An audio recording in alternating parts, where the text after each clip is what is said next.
Testing, testing. Let's go. What's going on, ladies and gentlemen? How are you? Welcome back. It's me, your brother, your boy, your ex-bodying historian, crazy, toxic avenger of the whole gaming community. It's your boy Hebot, and I'm back one more time, once again, to talk about some stuff with We Got Next. And I'm here with my brother from another console, historian himself, retro bot himself, my brother Sega Man. Introduce yourself, brother. What's up, everybody? It's your boy Sega Man. Very happy and excited to do another We Got Next with my brother Hebot, man. This is going to be a great podcast with my brother Hebot. It's been a long time waiting, man. Can't wait to get started on our topics, man. We had some great and fantastic stuff happen lately, so we'll be getting into it. But Right.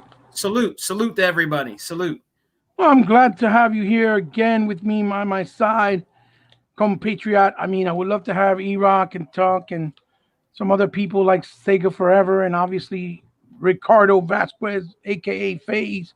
But the fact of the matter is that it's a little late.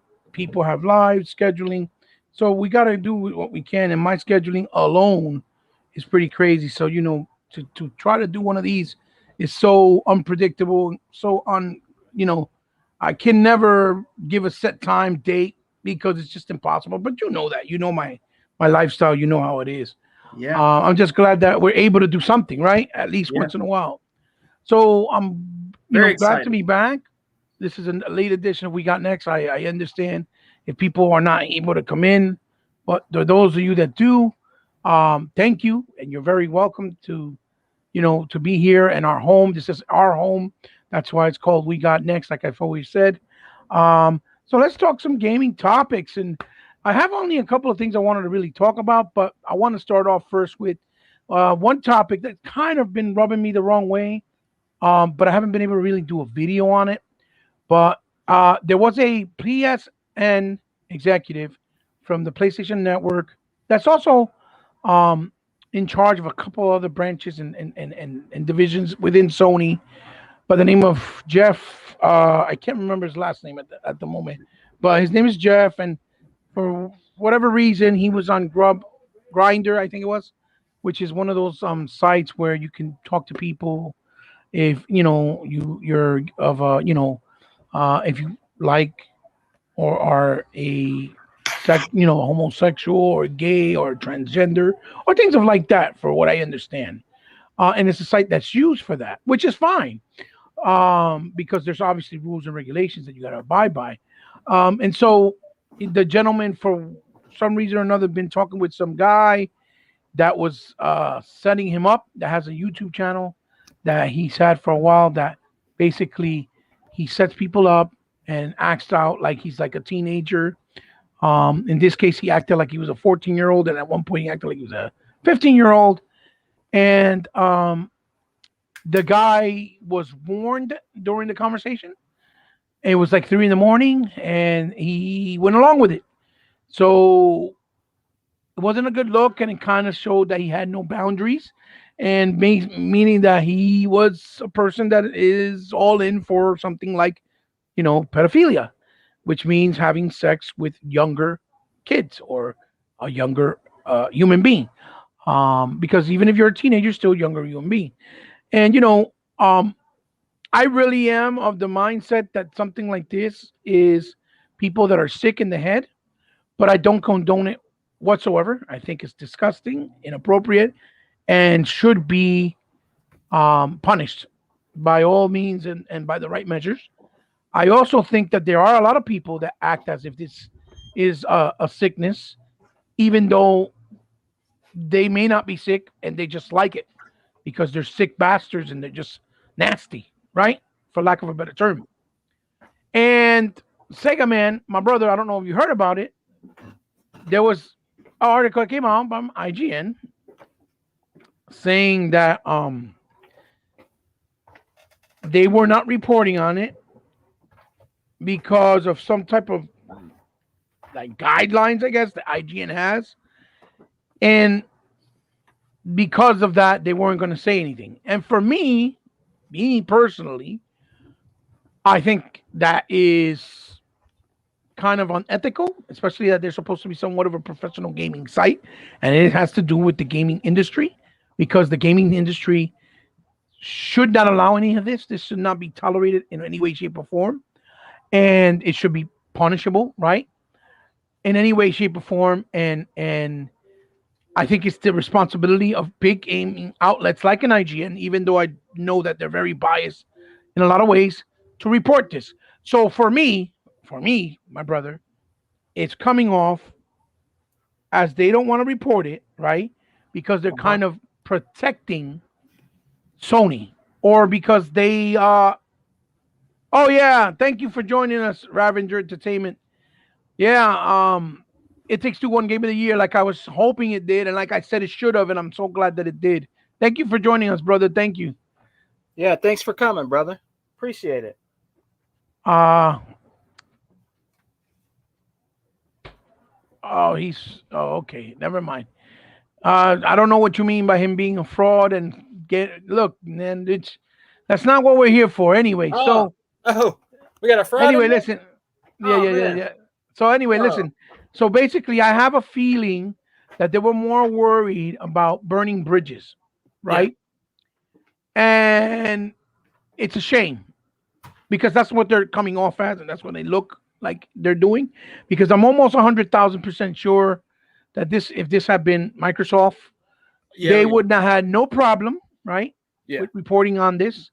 I think you would have seen 100 sites with 100 articles talking about how this disgrace, this should not be allowed, and things of that nature. Yeah, sure, unlimited, absolutely. Sega man, do me a favor because I can't do it since we're on air. But send unlimited a link, the link to him on the messenger or on the chat, on the exile chat if you can. Can I send it to him through Facebook on here? Um, I don't know if you have him on there as you have to have him a friend. You have him as a friend.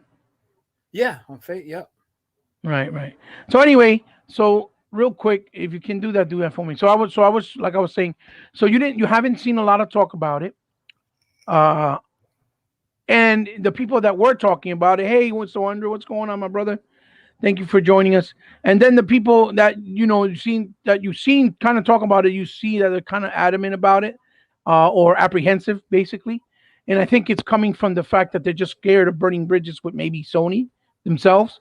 Although Sony did take precautionary the measures and did say they fired the guy, and they did, you know, let him go because it's the right thing to do, which I applaud them for that, obviously. But it's a shame because you hadn't seen either. Also, a lot of YouTube attendees, right, or you so-called influencers that cover Sony things, really talk about it in the way they should have, like that this is unacceptable, with the exception of maybe somebody like Rich Review Tech, but that's because he talks about everything that's gossip.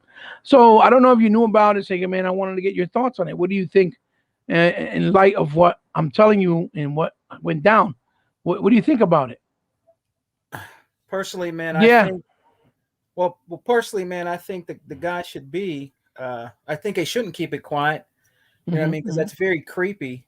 For some, somebody over at Sony, to be he's a predator. He's a predator of children, Hmm. Hmm. and that's a shame that this is going on out here in the gaming streets, man. And for them to try to keep it quiet like that is just not right. And in my Hmm. opinion, I really think it's too late now because I think it was last week or the week before there was other podcasts that I listened to that was talking about this pedophile that's out here, man. And I think it's going to be bad for Sony. I mean, if they're trying to hide it, you know what I mean? No, Because no, you got no, to be. no.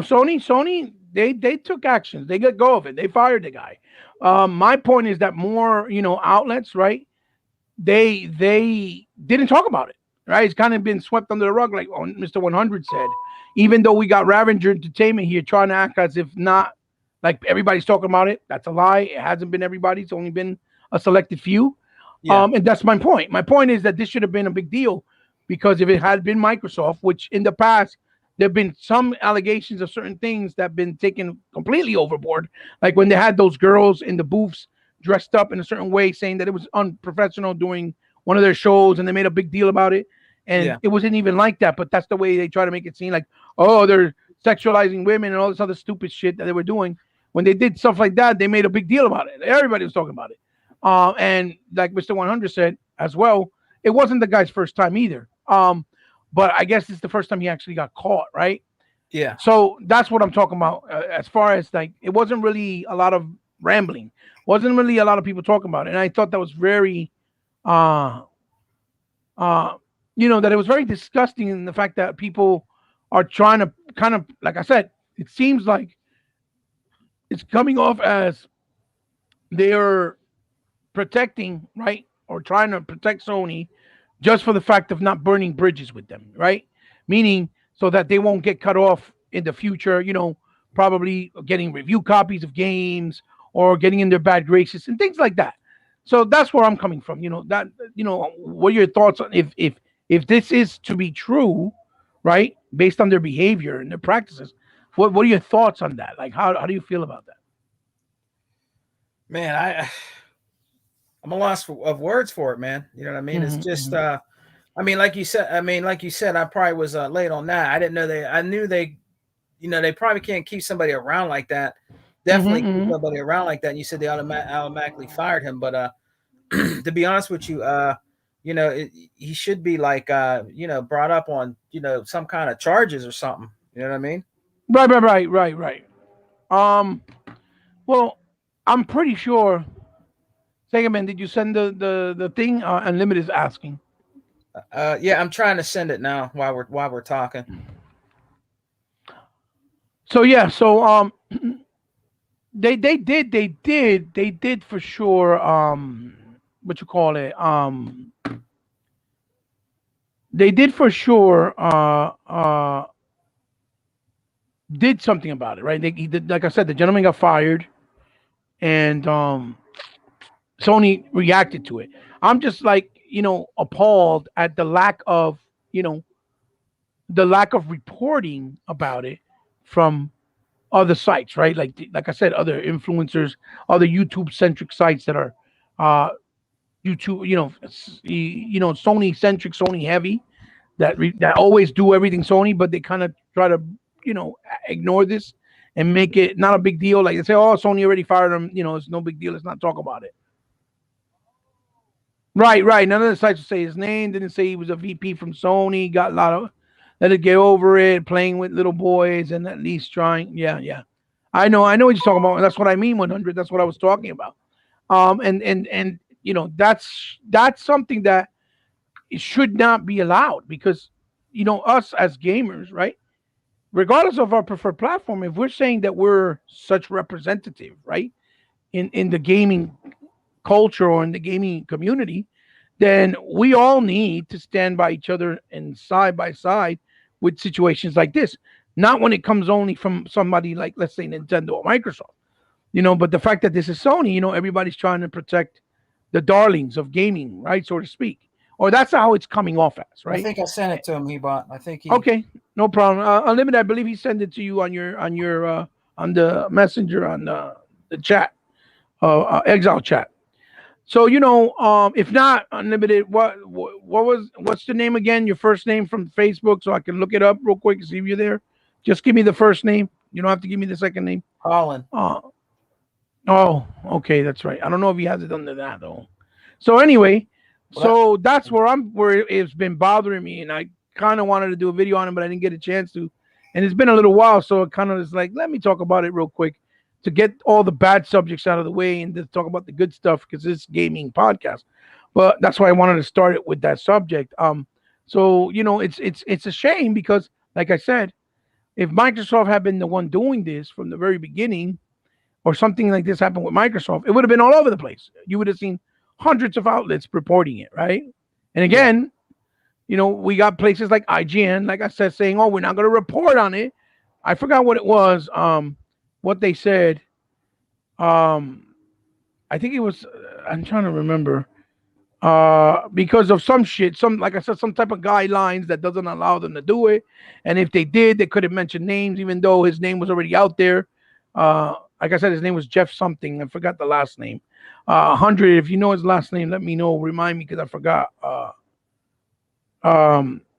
So I found it appalling and disgusting and hypocritical, especially with these sites where for a fact they're YouTube centric or have a nice YouTube Sony centric and have a nice Sony following. And instead of being responsible and talking about it, they kind of just like, um, right. They were like, oh no, never mind. Kind of like just like let's forget about it, or let's keep it gaming because they already fired them. They already did what they had to do, and things of that nature. So, you know, um, there goes Unlimited. I hope he can hear us. So I was like, that's kind of crazy. So again, your thoughts, Sega man. Don't you find that a little bit hypocritical? Like I said. Yeah, I do, man. And you know what? This guy, it's kind of it's just really creepy. Do you think do you think he's been doing this for a long time? Well, it wasn't the first time, but I think it was the first time he actually got caught, or that it was connected to a kid being a certain age bracket. Yeah, yeah. Because I mean, he's an adult, and Grinder is for adults. But Right. over the internet, anybody can mask their identity, can mask their age. So if somebody says something, they can change it, and you not even know who you're talking to. Yeah, That's the crazy part. Because yeah. there's no real way to avoid that. So the guy who played it off like he was a 15-year-old kid is actually a YouTuber, and he does this for on a regular, to catch guys that are doing Right. pedophile actions. Yeah. And he ended up getting caught. Went to his door. He has a video on it, everything. And so he can't hide it. He got caught in 9K basically. Wow. And they reacted quickly. I do applaud Sony for it. Don't get me wrong. Yeah. Um, Hey, I applaud them too, the man. You can't have this out here, with kids, man. It's really, because me and you both we got kids, and there's a right, lot of creepy people out here, man. Especially with these, some of these multiplayer games. They like going in there because that's where they're at. Fortnite right. and Apex and stuff like that, man. Well, that's my point. That's where I'm coming from it, because as a parent, we're trying to establish the future of gaming in all aspects, not only with inclusivity, but with fair treatment and with protection to the younger kids, right? Because there's so much outlets and so many venues that you can get away with so many things that are unable to be detected, that anything can happen.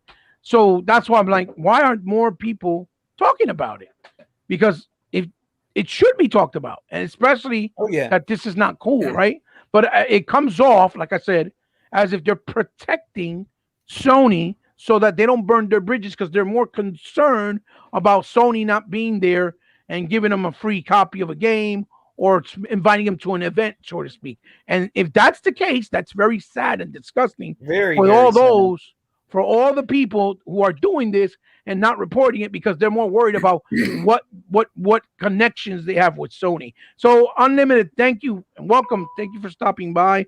Late night edition of We Got Next. Had a hectic last 5 days. Been feeling horrendous. I'm still not 100%, but I felt a little bit better. I figured, let me get in here for a little while. It's Friday night. Most people are home relaxing and they don't have an early day usually on a Saturday. So I figured, why not? Always a pleasure to have you on, my brother. You're a great friend. You're a great brother. And, it's always fun to have you and get your thoughts on things. So introduce yourself real quick. Yay, man. It is always a pleasure to be here. And when I saw that you went live, I couldn't help myself but to jump in and show some love and support. But yeah, it's your boy Unlimited Production. Here to join the conversation. Similar, I'm not busy. Well, I had a busy ass day at work, but now I'm home and chilling. So yeah, man, let's get to it. And as far as the topic that started this show, look, I recently got banned off Twitter for telling a pedophile they should die. So my stance is on these people are extreme. I hate their fucking guts. Right. I saw that. There's I saw that. there are some lines you don't cross, right? And one of them is harming children in any way, and that's Right. something that people not only don't play with, but people hate harming children so much that when you're in jail, if you go to jail for abusing children, that's a death sentence. You know Right. what I'm saying? Damn Right. nail. Mhm. You could find it. I mean, I remember years ago seeing a guy who admitted to the cops of killing somebody who killed a child. People Right. hate people. Most of us hate those type of people. Hate them with a Oh yeah. burning Oh yeah. passion. You know, Well, yeah. Yeah. yeah, and real quick, he bought, but I didn't make a video on it personally because it would have just been a swearing filled video of anger and hate. Right. Because To you, because you're an Xbox centric channel. yeah, But had you been a PlayStation channel, it would have been different, right? yeah, and then You see what I'm there are saying? a handful of PlayStation fans who I don't know how they sleep at night just defending. They didn't defend the guy per se. They defended Sony, Yeah. and Yeah. it was Yeah. disgusting. Yeah. Some Yeah. things go beyond gaming. You know Yeah. what I'm Yeah. saying? Yeah. It's something like Hmm. this that deals with somebody being caught, and when you get caught in these actions, that means most likely it wasn't your first time trying to Right. solicit sex from underage boys. No, you deserve the absolute worst. This Right. has Right. look. This goes beyond Sony gaming and all that shit. This is Right. a human Absolutely. matter. This is a human matter that deals with a piece of shit, horrible fucking human being who Hmm. deserves a bullet in the fucking head. All right. And Right. when I Right. said that on Twitter, I got banned for Right. a little while to somebody else. Right. And it's absolutely disgusting that making threats to these fucking people is Yeah. fine. But Hmm. there's still this select weak. And if your stance on this was anything other than this guy deserves to rot, I can't respect you. I just can't. Right. You Right. know, It's very because difficult. Very yeah, difficult. Hmm. Hmm. there's some things I've seen. Look, we could have discussions about anything, damn near anything. But if you think that in any shape or form that anything that harms children, sexually abused children, or whatever the case is, has any right on this planet, you're wrong. There's nothing anybody could say, do that will justify that act. Right. Right. Well, look, I'm glad you pointed that out because I saw what happened to you on Twitter. I saw that you got banned for a couple of days. Real quick, Graphic God, thank you for joining us. Guys, this is the man that keeps on giving to everyone, absolutely everyone in the community. He deserves so much praises because without him, most of these guys out here wouldn't be recognized in the way they do and are today. He does fantastic What's work. up, Graphic Go God? check him out at redbubble.com because he does everything. He did my gamer tag Sega Man's, and I don't know if he did unlimited, but I know he's done some 100, almost 90% of the people in the community, or maybe 80%, he's done, and he does lovely work. Like I said, he works with you, and he has great prices. So go check him out because he deserves all the love. And Retro Renegades every Tuesday is fantastic, most underrated podcast out here, in my opinion, because they talk gaming, have fun, and shoot the shit. So go check him out. Thank you for stopping by, brother. I'm glad you said that. Like I said, unlimited, because um, you're right, and it's a shame that an outlet like Twitter, because of the way the guidelines are set up and it's automated, protect these people and give them the upper hand. And because they get the upper hand, it's almost like they know they got the upper hand because it's not as straightforward, right? Right. So because of that, they how you call it, because of that they seem to, what you call it, they seem to feel protected, so they keep doing it almost like deliberate. It almost feels like it comes off like they're doing it on purpose, like, oh yeah, we're doing it on purpose, I don't care, like as long as we get away with this, it's fine. And that's what it's coming off as, right? Oh yeah. And seem like E-Rock is in now, man. And he He bought dropped. And so Here he is. so because it comes off that way, right, it's almost like they don't give a shit now. to add to what you were saying, and we have our brother E-Rock that was surprisingly was able to join me. I don't know how he got the link. I thought he was asleep, but I'm glad he's here. Yeah, because you didn't send me the link. I could treat it like a redhead stepchild up in this bitch. No, I'll answer you. You hold that thought. You hold that. so basically, that's the way it comes off. Like they do it on purpose, deliberately. And to add to what you were saying, Unlimited, real fast before we get to our brother E-Rock, I said the only way this could be justified, right, in any way, shape, or form, is that I could understand if a person that was being molested when they were younger and these habits kind of grew up with them, right, and they didn't ever get help, and I can see them hiding it for a long time until they got caught, it being something that they might need help, mental help. Yes. I think there's a lot of cases where it could be that way, but I don't think it's as much as people may think.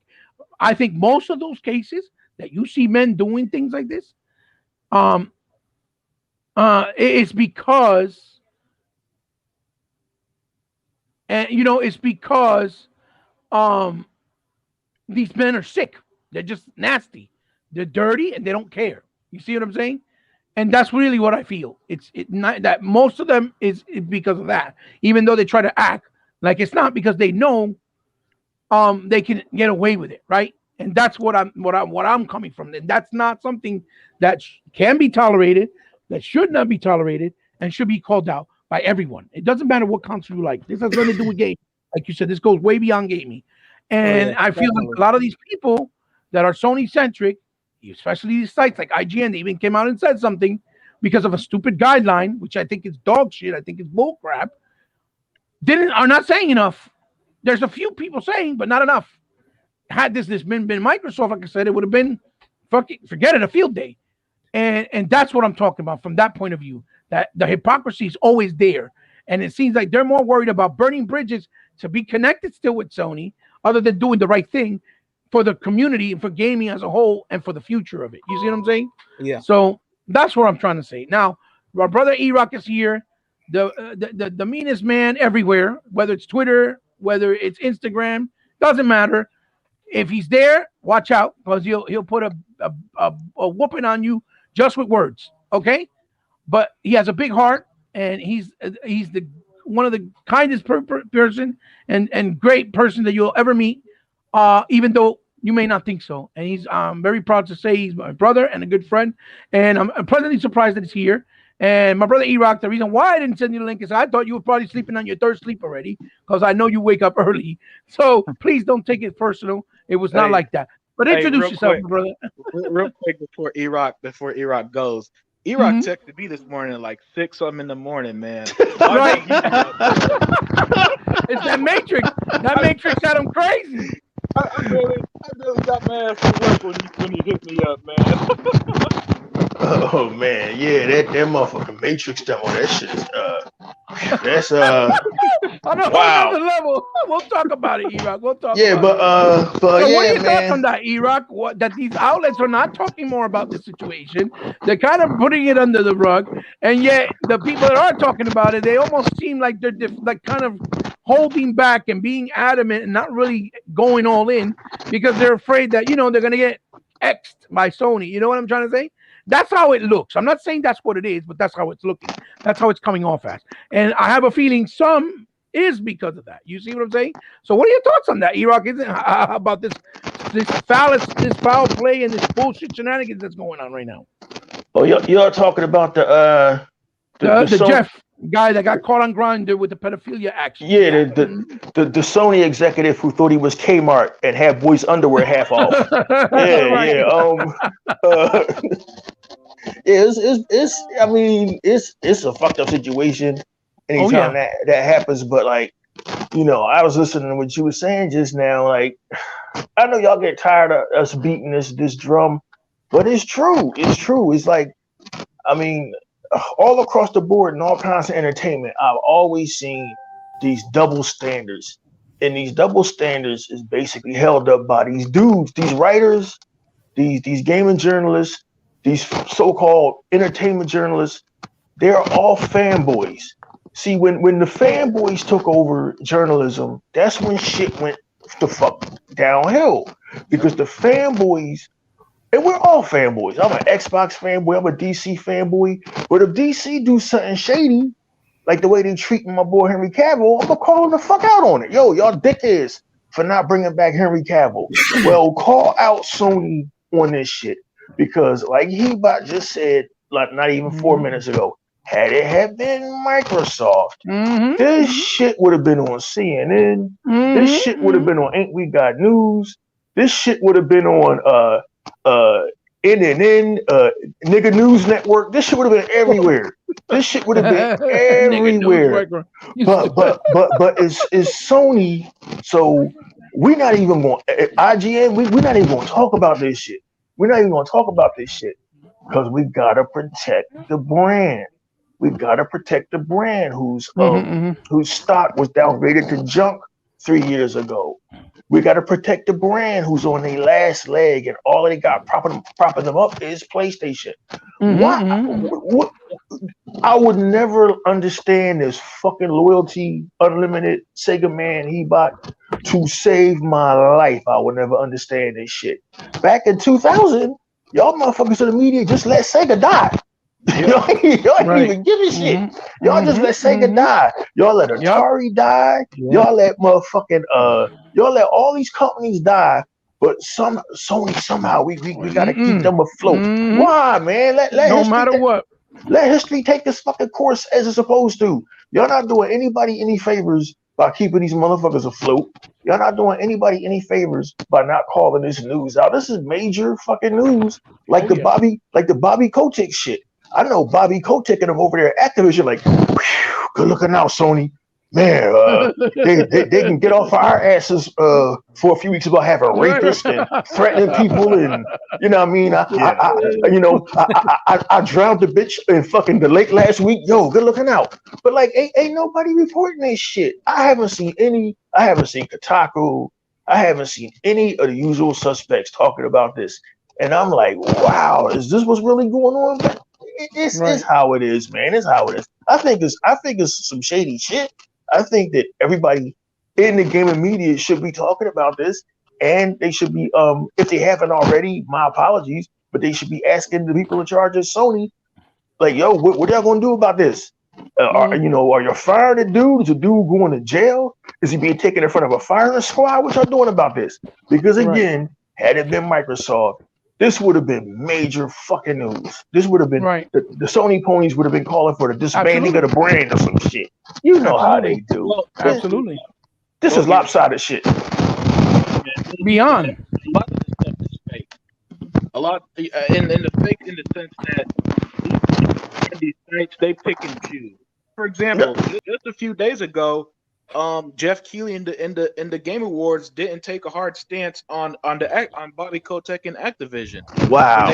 The only reason why they ended up flipping on that is because people called them out on it. You know, It almost felt like he didn't do nothing until because that the only reason he did do something, it almost felt like was because people called him out on it, not because he actually genuinely wanted to do something about it. Right? No, that's exactly why. That is 100% why. That's how it is with all these situations. That's why I don't praise companies when they sit there make commercials preaching to us about how they care and all that shit. Like last year, every COVID commercial was "We're there for you" bullshit.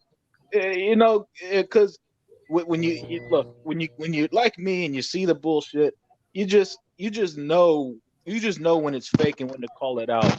And a lot of these sites, they don't take a hard stance because at the end of the day, they think about themselves and their website and their jobs first. You know what I'm saying?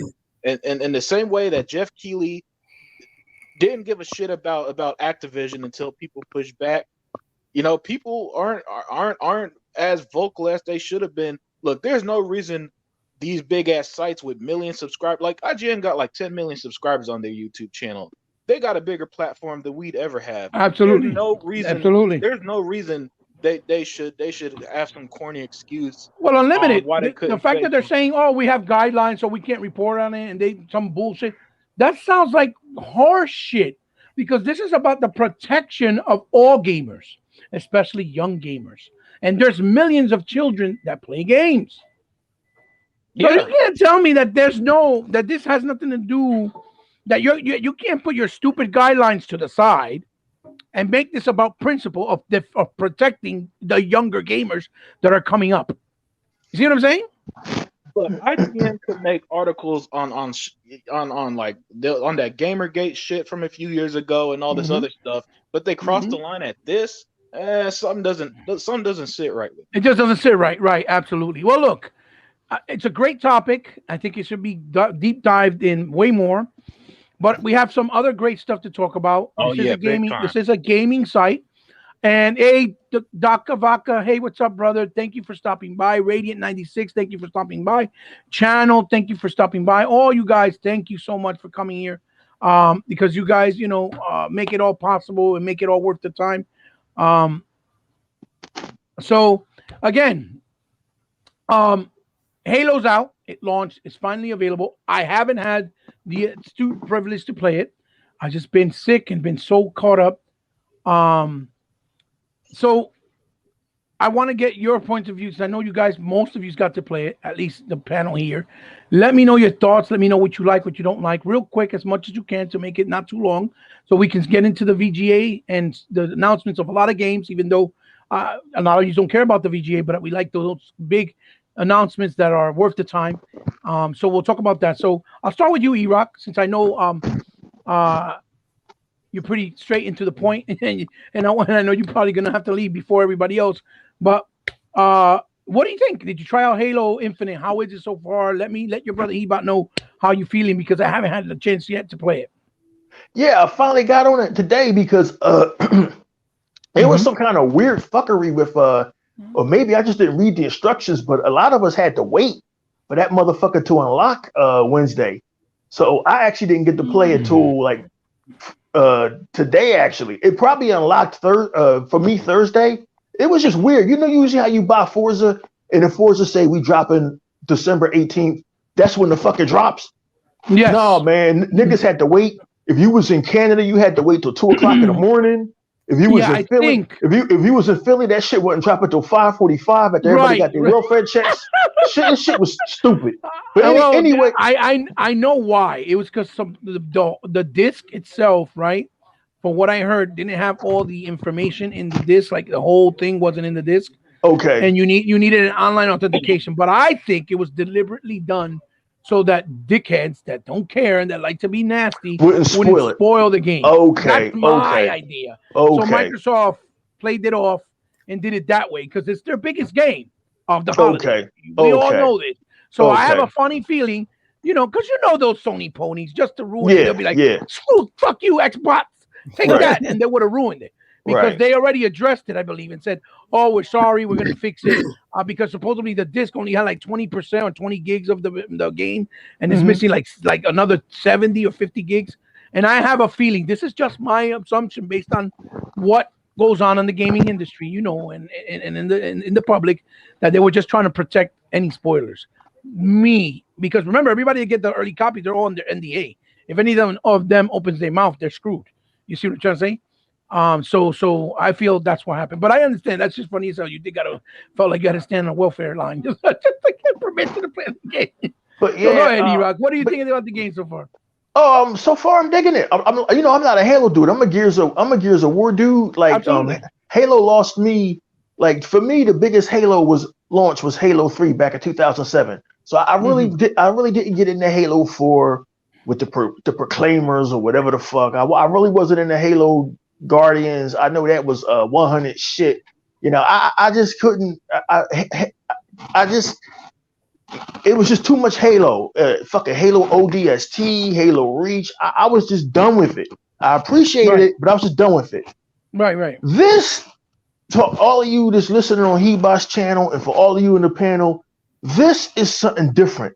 Now, you ain't got to take anybody else's word for it. You can take my word for it. I'm a dude that's not a Halo dude. And you've been very vocal about that. Everybody knows that. Yeah. Well, I'm putting up videos, so I must be fucking enjoying it. I've only been on it for a couple of hours. It's real easy to pick up and play. The weapons is real responsive. He has this grappling hook that changes the whole fucking game. How you're going to attack these grunts and these brutes. The grunts and the brutes and the enemy AI, the enemy artificial intelligence, they work. They see how you fight and they work around you. If you sit still too long, they'll gang up on you. The artificial intelligence, the new Cortana, she lays out what you're going to do next, so you ain't really got to fucking think like, oh my god, it's an open world. What am I going to do next? No, she already got all that shit figured out for you. Right. It's decent that they got a Spanish character in there, which I like. But so far, all he does is complain about how he wants to go home.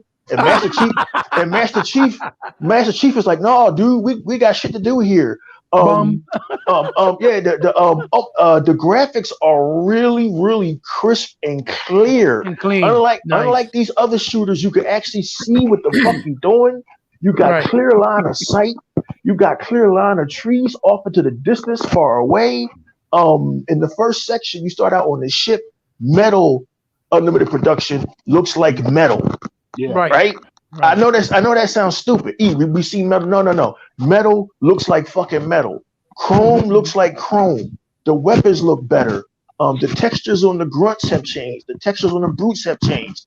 The textures on the rocks are different. What else? The vehicles still control like shit.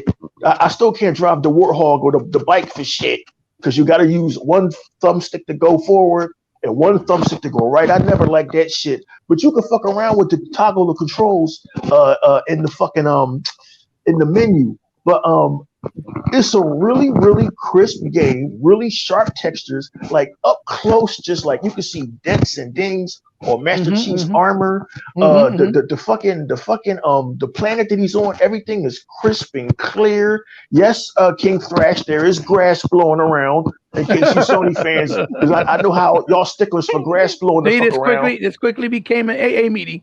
Yeah. But I'm really fucking impressed. But most of all, I'm impressed by how compartmentalized it is. What the fuck are you saying? Compartmentalized. It's an open world game. Compartmentalized meaning it ain't no fucking whole bunch of stories. No offense. There's no two different teams of Spartans trying to find each other. It's just Master Chief, the AI, who I don't want to give no spoilers away, the artificial intelligence and the pilot. They on this planet trying to stop these. I forgot what they call these motherfuckers. They on this planet. The banished. Yeah, the banished. The banished. Yeah, it's not the covenant. It's the banished. So these motherfuckers, they're not even one amongst their own people. And so, as you running around killing people, you'll hear the brutes and the grunts like, "Oh no, it's the Green Man. He's coming. They be tripping. They be tripping. Some dudes be bitching, and then another dude be like, yes, I've waited for this all my life. And then he come out and you pop his ass in the head. Yo, Halo Infinite, I'm impressed. I'm not a Halo dude, and I'm impressed. It is well worth whatever the fuck they asking for. The graphics are crisp and clear. It's nice and responsive. I'm actually having fun. It's no overly complicated plot to bog your head down. It is boss battles. But once you figure out their patterns and strategies, you can beat them. Yo, Halo Infinite is the shit. I know y'all want to say, yeah. Well, you an Xbox guy. Of course, I just told y'all I don't like fucking Halo. I'm a Gears of War dude. Halo Infinite, Halo 343 Studios must have heard us say, yo, y'all need to step y'all game up. And that's what they did. That's exactly what they did. Halo Infinite is excellent. So, what I'm gathering from what you're saying, so what I'm gathering from what you're saying is that it brought enough different to the plate that you're intrigued again with Halo. It brought enough different to the plate, but it went back to what Halo was. It was just Master Chief kicking ass before the plot got all convoluted. And so it brings back that feeling of when you first played Halo Evolve on Xbox back at 20 years ago. I don't know how they did it, but they did it. Yeah, Halo Infinite gets a thumbs up all the way from me. Nice. That's great. Coming from you, I really could take the critique and the opinion very seriously, because I've always been around you for a long time since we met, and you've always been adamant about how you felt with certain Halos, even though I've always told you I've enjoyed 4, I enjoyed 5, but I've always understood your points, and I understood why you didn't really feel those games the way you did some of the originals. So I can really feel comfortable trusting what you're saying if you're feeling this positive and this intrigued and excited. right? To say Take a look at take a look at my bullshit gameplay videos, because you know YouTube. No, I see you him. know I see him, you know right? you I you just know can't you comment. You turn yeah it off, you so I, you yeah because you know YouTube compresses the videos down to Yes, fucking. yes, they do. But Yes, they but do. you can just see in my videos how crisp and clear the shit look. They did a good job. Yeah. Oh yeah, yeah. It looks great. It looks fantastic. I saw my son playing it in the OLED, and it looks wow, beautiful. So Wow. Unlimited, let's just go right to you, brother, to try to speed things up and give everybody enough time. Yeah. What's your take on it? What is the Halo doing for you, and what are your impressions? How do you feel? Like E-Rock, I prefer Gears over Halo overall, but so far, Hmm. this game has been really, really awesome. From the moment it starts to you, and A-Rock is threatening you, the first time you get out there to that world, and what's cool about it, is that for people like you, Hebot, you could actually finish the main campaign in a good time than people Okay. like me who enjoy all the open world stuff and taking over bases, all that. I could Hmm. get my fill out of it as well. What's also Right. cool Right. are Right. the upgrades. For example, you could upgrade the grappling hook to electrocute enemies and little stuff like that.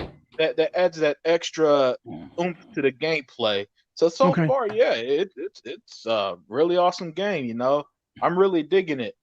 I really don't got nothing bad to say about it, because I'm really only going to play the campaign, if I'm to be honest with you. I don't really touch Halo multiplayer, and Right. because Right. I'm the same way. Don't feel I bad. just I'm don't the have same way. time. Yeah, I don't have time to get good at multiplayer games anymore. So I don't really touch them like that too hardcore. And Halo's got a lot of tryhards on that multiplayer, man. So I don't feel like getting my ass whooped on it. But yeah, so far I'm enjoying it quite a lot.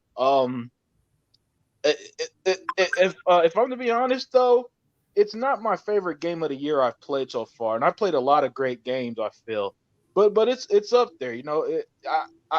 This is definitely a game for Halo fans, and I think Halo fans are going to just absolutely love it. And it looks like Hebot dropped, man. Hopefully he pops in soon. But yeah, this is definitely a game for Halo fans. They're gonna love it. So that's my take so far. And another thing though is that thanks to Quick Resume, I play Yeah. a lot of Yeah. fucking games at the same time. Oh yeah. Oh yeah. And, That and, quick and I've also resume is been playing. addictive. Yeah, and I've also been playing. Yeah, I You was know what also quick playing. resume feels like? Sorry What? to cut you off. It feels like you line up a bunch of different drinks in the bar, and you Yeah, try to take each shot one after another. That's what it feels like. Quick resume. yeah, exactly, exactly, man. Because with Halo, I'm also playing Cyberpunk, and Far Cry 6 had the DLC drop, and I love that fucking game too. So I'm playing a bunch of games at the same time, and so I haven't gave my full attention to Halo like that. But from what I played, yeah, man, it so far it's really good. I'd still say Psychonauts 2 and Forza Horizon 5 I've enjoyed more so Okay. far. Okay. But like I said, this is for Halo fans and the Halo community that's been asking, go back to Master Chief, go back. It has that original art style, but now it's in 4K 60 and looks gorgeous and stuff. So yeah, that's where I'm at with it. Very, very awesome stuff. Imagine, listen to what Unlimited just said, man. He mentioned Psychonauts 2 and he mentioned Forza Horizon. That's the kind of year we had on Xbox. Oh yeah. This shit is fucking madness. Oh yeah. And remember, we still got the gunk on the way. So Yeah. it's just been so nice to have a very, very strong, or what seems to be a very strong middle to end of the year, because we started off with the medium. We started off with Yeah. things like Gears Tactics and Falconeer and Hive Busters, for Christ's sakes. That was incredible. But it seemed like they had a little drought there, so people were like, "Oh, when are we gonna get more?" But we had, it was just a matter of we had to wait, and now we're starting to see that fruits of those labors that all these developers have been creating for us. So, it's fantastic, and I'm glad you're enjoying it. For Unlimited. So again, like I said to E-Rock, coming from you, because I know you're also a very big Gears fan, like myself. I think all of us here prefer Gears over Halo, but we still enjoy Halo. That means that it has to be. Yeah, go ahead. There is a unique now, and again, this is the first Halo game I've been into in years, in close to what decades. Okay, there's something unique about looking at your next target, looking down on a basis been taken over by the Banished, and just okay, how am I going to kill these motherfuckers now? Do I use the grappling hooker come down on them? Do I motherfucking sniper them? Like how do you and then hearing then hearing the panic set in if they realize that it's you? They did something special here. This is a man's game right here. This is a man's game. I know y'all like I love it. E-Rock is capping for fucking Halo. Yo, this is a man's game here, I got dude. you. I know Hunter gonna Hunter gonna love this. This is a man's game right here, nobody knows dog. what 100 is. 100 stopped in here for like 5 seconds and then left. Nobody's seen him. They haven't seen him for like since Halo came out. He's been MIA. So, the motherfucking grunts, the motherfucking grunts and brutes be stepping up. Yo, they be talking mad shit. Check out my videos. And they catch a quick beat down. Yo, this is the shit, dog. That's nice. It's a man's game right here. Oh my god. So obviously, last but certainly not least, because like I said, I can't give my thoughts on it yet because I haven't touched it. But I will soon, hopefully. My brother Sega Man, I believe Sega Man went in so hard. I think he beat the game already. I'm not sure. Don't correct me, but I think he beat it. So my brother Sega Man, if you're there, if you can hear me, if your mic is adjusted, please give me your thoughts. Give us your thoughts on what's up with Halo. How was it? How's your experience been thus far? What do you like? What you don't like? And how do you compare it as far as what you played from the 5 and 4? And even Gears, because I know you're a big Gears fan. So what's your thoughts on it, brother? Well, brothers, I did download it in Game Pass day and date, and I really enjoyed the game. I beat it today. I already beat it. Damn. It's a really good game. It's a really good game. It's the best Halo by far right now. Just like you brothers were saying. I mean, I walked around in the game a little bit, and I was trying to find the different things you could find. You'll hear like these. They sound like beacons, and they're like these recorder things, and you listen to the audio tapes for the banished. Yeah, the audio tapes for the banished, and there's also some for also the soldiers and stuff. That's right. That you can find, and it's just a beautiful, beautiful game. I got very immersed. You guys know I'm a diehard Gears fan, just like everybody else. But I was very excited to play Halo again. It was I'm trying to understand a lot of the story with Cortana. It's like a science fiction movie, Sega Man. Yeah, and as everybody knows, the AI that's with him it's a younger Cortana, I guess remade or something like that, I believe. So I kind of like the old Cortana. I like when she went evil. There's just something about her when she went evil I liked that Cortana for some reason. I just liked that Cortana. You know what I mean? She was bad, like a villain. In the other ones, but it's a really good game. Yeah, I beat it today. I've been playing it like before I would go to work or whatever, like nonstop. You know what I mean? Damn. Really immersed into the game, and to see Master Chief back, you know what I mean, it was pretty awesome. Now I wish they could have kind of incorporated maybe some older, like maybe see some other characters, more other characters in the game, you know what I mean. But it's a very awesome game, guys, and just to give you guys a little, it's not a spoiler but a little hint, just after you beat the game, watch the credits all the way, and there'll be something at the end. That's all I gotta say. Okay, you have to watch all the credits, and then you'll see something that you'll probably it's like it'll make you think. That's all I gotta say. So, after you beat it, just watch all the credits, and you'll see something at the end. You'll be like, "Damn, what the hell?" That's when you see. Oh, there you go, being a bad boy, like always, like being a bad boy. But yeah. Super stuff. Yeah, guys, I'm very, very excited for us this holiday season. You know what I'm saying? Like, I mean, it's a beautiful game. They did a great job. Hats off to 343 Studios. Yeah, nice. Guys they caught a lot of shit. They caught a lot of shit this last year. Now everybody owes them. Right? Everybody owes them a fucking apology. Yeah, it's hard. It's hard to make people happy, but I mean, they always cared. but you could tell that it wasn't easy. It wasn't an easy ride for sure, right? Yeah. I'm sorry, Sega Man. Go ahead. And you know what, man? I'll tell you what. In the game, those one things they kept fucking me up. Those they're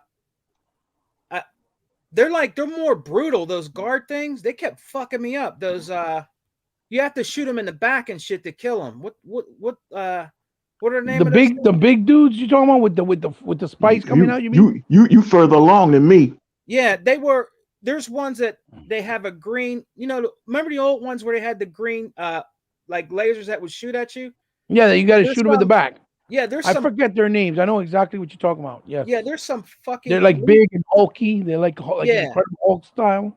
And they're big as shit, but there's some elite ones that have red fucking things that are glowing from them. They will fuck you up. You got to get in like a banshee and fuck them up. You know what I mean? It's crazy, guys. You'll see, man. But those dudes ain't no joke. The AI for the for the banished, they're more intelligent than the other Halos, so they will. Oh, they're called the Jackals. Real quick, thank you, 9-foot UT. Big shout outs to you. Thank you for joining us. He's actually saying some pretty cool stuff. He's saying that the audio tapes flesh out a lot more of the characters in the story. Yeah. So please listen to them. He's also saying that if you play it on Legendary and beat it, there's a post-credit cutscene that's different and adds more to what's going on. So now he's making me have to play the game in the difficulty level. You see what I'm saying? Jesus Christ! 9-foot. I didn't. I'm gonna try that later. The Legendary, but you better when you play that, man. You better have your skills up, man, because Legendary will make you mad. You know. Oh, okay. Thank you, Radiant 96. Yeah, Radiant 96 said they're not the Jackals; they're called Hunters. Yeah, and he corrected. Okay, Hunters, thank you. Yeah. Those Hunters will fuck you up, dude. For real. No, they're difficult. The difficulty level is ramped up. Yeah. You see. So look, Sega Man, thanks for sharing. I know that you're also a big Gears of War fan before Halo, but you've always said that you liked Halo. And you were one of the few like myself that actually enjoyed Halo 4 and 5 a lot, which I did. And the reason why, because like I said before, I just like the risk they took and trying to change it up. That's what's up. But I also understand that, because they did so many new layers added on and characters, like E-Rock said, it felt convoluted because you also had to watch the TV show they did or the little web shows they did with Locke before you played the game, which added more detail on why he was there as well. So a lot of people don't have time for all that and they don't want to really explore it. So the fact that they condensed it and added within the realm of the world and the game itself, it's pretty cool because now people won't feel so, I guess, lost, right? He bought when you're fighting, man. The banners talk a lot of shit while they're trying to beat your ass. Yo, dude. Right. This shit is funny, man. Here, fucking. They don't say fuck, but it's like, here, I got a present for you. They fuck you up, throw some shit at you. I mean, it's just the way they talk. It's funny as hell, man. I mean, they're like, man, they're brutal. They're brutal, man. They run the whole gamut of emotions. The little grunts. Let me ask you a question. They be talking quick, shit. Yo. Yeah, do they curse? Because I could have sworn I heard them curse when my son was playing. No, they don't curse. Don't curse, but they just talk a lot of shit. A lot of junk. He's here. He's here. Yeah, scared human. Then when you pop with little motherfuckers, oh no. And then the grunts, they be all about that shit. Yeah, that's traditional Halo though. That's what they used to be. Yeah, that's traditional Halo. They used to be like that in 1, 2, and 3. Yeah. Mad shit. Like it's hilarious. It's hilarious. That's cool. It's cool. Because they all gonna die. The banter. Yeah. Hilarious. But they did. Fun. I mean, 343 Studios. They really, if you make me like Halo again, y'all put in the work. Y'all put in the Well, you could tell they put love into it. That's what's most important. That they cared. They cared enough to try to make it right, where everybody felt happy. And even though they were trying to do, like Radiant 96 said, Halo 4 and 5 more modern, and I also like that aspect of it, that it felt more modern. But they're trying to make sure that they respect everyone, not just a certain type of player. You get what I'm trying to say? Mm-hmm. And that's a good thing. That's a great thing. So guys, thank you so much for sharing that without spoiling too much, because they're not really spoilers, but spoiling things and just hyping me up, because when they put out that co-op mode, that's going to give us another reason that we can go in and play it together all of us, which would be great. And that's the other thing that I wanted to touch on real quick. That's the beauty of Game Pass, because with all this great reception, right, positive reception, that means the game sales have potential to be even larger because it's just getting more positive reception. The way that it's affecting, Forza Horizon. Forza Horizon up to this point, I think it's up to 12,000 or 12 million players, right? Damn. As far as I last saw. Yeah. And that's fantastic. Go ahead, Unlimited. Yeah, right? That's the number? I think it's around 13 million. Yeah. Yeah, up to 13 or 12 million, something like that. Right. So again, that's great. That something like Game Pass can open the doors up for so many people at such an efficient cost, right? That there's no way that no one with some logic or common sense buying a new console this holiday season, or a console in general since they came out, is going to be like, no, I'm not buying that, because the value is so high. The value is so great. It outweighs anything else that you can argue. It just makes complete sense. And we got to thank Microsoft. Thank you, Xbox division, for being so consumer friendly to all your fans and all the newcomers, that we can play a fantastic game like Forza, Halo, and on December 16th, the Gunk, at just a fraction of a cost, right? So guys, man, go ahead. Hey, when you said the Gunk was $25, I just Right. went ahead and bought it. Yeah, you $25. Right, yeah. Because even AA games are like the $40 range. I couldn't Right. believe it. Right. And the thing is, I want them to make, because that's another thing. Okay, real quick before we get into the other topic. The problem with a lot of people, right, when they go to places like Walmart, Target, even GameStop, right, that's more game centric, they don't realize how many exclusives and games Xbox have that are only on Xbox, right? Because they don't see physical copies on the wall, right? So that's why it's easy for those people there that predominantly are PlayStation or Nintendo fans, or that they just don't like Xbox, right, to say, oh, they don't really have games, when that's a fallacy. That's false. We all know this, especially if you have Game Pass. Because they don't have a physical copy of, let's say, the Gunk, because they're not going to have a physical copy until this point. They don't have one of Psychonauts 2. You see what I'm trying to say? Yeah. And I get it. The reason why is because then they would have to pay for the distribution for the PlayStation version or the Nintendo version if it's on there, right? Because those deals were done before they acquired those studios. But it still would be nice for them to put them out there so people can see that they have these physical copies of games like Gunk, like I said, like The Ascent, like Psychonauts 2, so that it would bring the attraction a lot easier for the casuals. Because if you're gonna rely on these sellers from these stores, they're just not gonna do it. They're not, unless they know somebody that actually knows what they're talking about, that is a hardcore gamer like us, and can actually elaborate and give the full details that these people are blinded to by the stupidity and shenanigans of these stores. So I just wanted to add that, that they really should consider making physical copies. I don't know if you guys agree, but that's how I feel. Yeah, I'm a collector, man. I'd love to have the Psychonauts 2 and the Gunk in my collection. Right. And I mean, even digital, because even if they put a copy out there and they say, oh, this is the digital box version, you just get a box with it, but it's digital for the digital advents, proponents, that people that like it, then that's fine too. But something to just give the display and the visual aid that these games are Xbox games, right? That in and of itself will go a long way, in my personal opinion, and will help even further alongside Game Pass. So, guys, the Game Awards happen. I know most of you here don't even care, just like myself. I don't. I understand Jeff Keighley's calling of trying to make the Game Awards like the Oscars of gaming, but until Jeff Keighley fixes the structure and he allows the gamers in the community and the actual public to be the first ones to dictate the ballot and the games that should be nominated, and then put it to his House of Representatives or of his employees that he selected in his staff, then until that point you can't really take it seriously, right? Because most of the time they select the games and then you could just pick the games that they pick from, and that's it. And then you have games missing like Forza Horizon, 5, right, on the ballot as game of the year, or even a Guardians of the Galaxy, which should have been there instead of Ratchet Returnal or something like even Resident Evil Village, because they were not doing nothing really new. They weren't really as impactful based on the gameplays that I've played so far of all those games as the other ones that I just mentioned.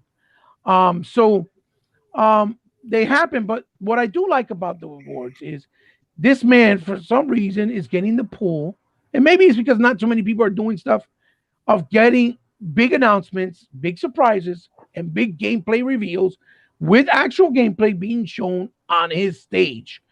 Big viewings and big presentations of the caliber that you would see on a uh, E3, right? Or even at the caliber of the Gamescom in Germany, right? So I gotta give him props for that, even though I know it's because there's not a lot of venues doing things, and that's more than likely why it's happening.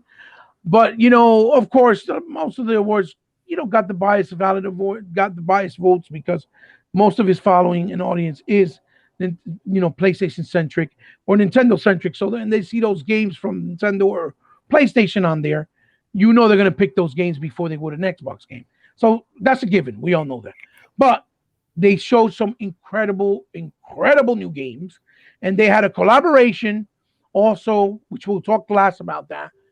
So I can get your thoughts on it with an upcoming title, which is a sequel to one of the biggest franchise that actually changed the platform and the canvas for gaming, movies, visually, and what we're trying to do in gaming with games like Max Payne, which was The Matrix. There's a new one coming out, the fourth installation, the fourth installment. In about a week and a half, we're going to have the great privilege to be able to watch it either on HBO Max or in the theaters. And so they wanted to do something to kind of reintroduce it in the gaming space, right? So they did a really nice thing with this whole event, which, like I said, we'll talk about it last.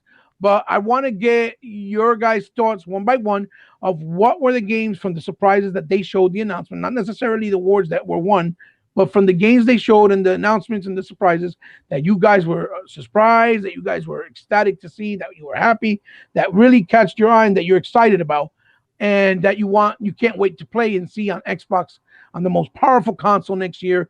Because for what it seems like, we haven't seen jack shit of what these consoles can do. And I think E-Rock could have a lot to say about that once we talk about the Matrix. But I'll start off with you, Unlimited. What were your biggest surprises that kind of turned your head like, what the hell? Or if there was none at all, just give me your thoughts real quick and share it with us. What did you think and what stood out? And I'll give my thoughts last.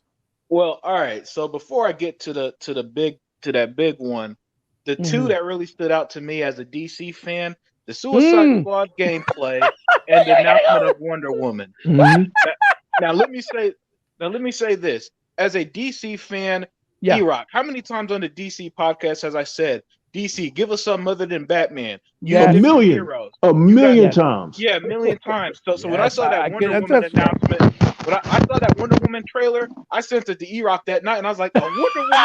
Oh my God. I was in heaven. Heaven. And then not only that, because E-Rock knows one of my favorite games of last gen was Assassin's Creed Odyssey, and Wonder Woman has a lot of that Greek mystique to it. Cassandra basically becomes Wonder Woman, basically. Exactly. And so and then Monolith Studio, if you ever played Shadow of War and Shadow of Mordor, the gameplay in those games are fantastic. So I know this game is going to be amazing.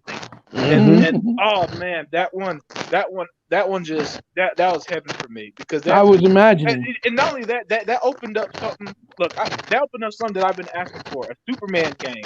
So I know Wonder Woman's in the work, Superman's in the work, and the Justice League game in the work. I know that's coming soon. And then the Suicide Squad gameplay. If you haven't seen the 4K video, look, let me tell you people something. Don't watch this shit in 1080p or none of that bullshit, because it doesn't show. Because if you think the compression on YouTube is bad, look, 1080p, the 1080p 720p videos, that compression, it's night and day. Watch the 4K version, and that is like look, my favorite game of last generation was Sunset Overdrive. That gameplay was like Sunset Overdrive, where the Suicide Squad is riding on buildings, fighting enemies. When they're fighting the Flash, it was all around the city. Very familiar. Yeah. That game, that's my game. You know, that's the type. That's the type of game that I love, man. Those type of games. So those two were the two that just, oh my god, I'm so glad that the trailers are put up instantly when they're revealed, so I don't have to waste my time watching these Warner Road shows. Because when I was looking more into Hellblade, and I'll get to that in a second, the crowd reaction to that was pathetic. I was like, oh shit. They should have even that crowd if they're going to react like that. You think they're at a funeral. But it was yeah. I mean, Tunic finally get a release date of next March, I believe, or February. Damn, finally. Yeah, finally. Oh yes. There's some other indie looking Xbox game that's coming as well that they showed. I just don't remember what it was. That they look pretty. You're talking about Somerville. That looks dope as fuck. Yes. Mm-hmm. Yeah, there's that game. What other announcement? Crossfire X is finally coming. That's it. Crossfire X that comes out next February finally. And they announced Alan Wake 2, which there's that hypocrisy when it comes to something like that. Oh, obviously. Where now people are hyped for Alan Wake 2. Now it's a megaton. Yeah, and all this shit. When the life of an Xbox gamer, everybody. When the game is exclusive to Xbox, you got to fight tooth and nail to show people the game is we good. know they're megatons when they're on Xbox, but everybody's playing the front like it's not. And then the moment it goes somewhere else, all of a sudden people. We got to sit there and act like it's a megaton. Oh my god, Alan Wake 2. Like motherfucker, you didn't play the first one when it came out. The same people who've been shitting on Alan Wake are the same ones who are like, I've been asking for this forever. Amazing, unbelievable. Yeah, and then it boils down to the final two. The final one I want to talk about is Hellblade 2. Guys, that's next generation. That's what we paid $500 for these consoles for, man. That's 6 minutes of gameplay. Unreal Engine 5. On Unreal Engine 5 was some of the most spectacular looking gaming related anything I've ever seen. Hey, Unlimited. Sorry, man. Not to cut you guys off, but you had one of these guys, it's Alex, saying that's not gameplay. And I said, motherfucker, did you play the original Hellblade? Yeah, it's gameplay. Right. That's gameplay. Exactly. If you play Hellblade, you know that's gameplay. Whoa, he rocked Jeff Keighley himself, right? Jeff Keighley himself. He said, "This is gameplay. I can attest." He verified. I guess. Wow. I guess he was able to play it, but he couldn't talk about it. He says, "When I first saw it, I didn't think it was gameplay, but it's gameplay." He said it multiple times on stage. He says, that's the game when you're playing it. Trust me what I'm telling you. So he kind of certified it and played it. And then there's a lot of people that were saying like, so Alex, no, it's not gameplay. But then when they saw the Matrix demo, right? The tech demo, they're like, okay, this is possible. Then this Hellblade could look like this. But we'll get to that. It shouldn't take it. It's such bullshit how these gamers are, where they need you don't take Xbox for their word when they show this. Like, this is stuff that we're literally seeing with our eyes, and no, that's not good enough. You needed the Matrix demo to prove that this is possible. But the beauty, something that I really liked about that Hellblade gameplay is that the way that everything worked, it looks so smooth, and that looked like the evolution of gaming, and where it the way that they're attacking the giant creature and all this other stuff and just everything about it, this is next gen, man. This is why this game is only going to be on the Xbox Series S and X console and not the Xbox One, which is going to start being retired next year, by the way, because games like Suicide Squad is also only going to be on the Series X. Starfield, same situation. And then this is why, because we've reached a point where this is gaming, not and as great as Forza Horizon looked, as great as Halo looked, as amazing as Psychonauts was, this is the mind-blowing holy shit moment that we've been waiting for. And my goodness. Well, this is what they've been saying that the Unreal Engine 5 was going to do, and that's why they moved away from 4. Yeah. But if you remember, 4 was brand new, but they were still restrictions, right? Right. And they said they went straight to 5 because they figured out a way to do things to make hyper-realistic graphics being less taxing on the CPU and the GPU. And this is why they wanted to do it. This is why they were trying to show you. Yeah. Remember, they didn't have access to it until just October. Nobody was able to use it until just October. And look what it looks like. Yeah, that's technology, man. That's why technology is always moving forward, because of stuff like this. That Hellblade, man, that was unbelievable.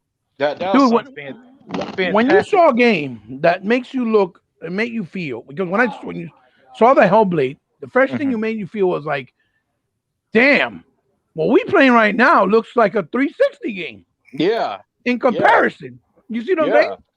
I'm like, wow, are we really that? Like, these consoles haven't been scratched yet. Last year, Phil Spencer said that this generation was going to be a generational gap, and I don't think people heard, understood, read when he said that, or whatever the case was, because this is what I was anticipating. Games like this is what I've been anticipating. Something that's just so, it's just so different, and but not only is it different, it's pushing the boundaries. And if you know gaming, man, it's been hard to push boundaries of gaming lately. It feels like, because you either got to be Psychonauts level creative or what. But this, I've never seen animations like this.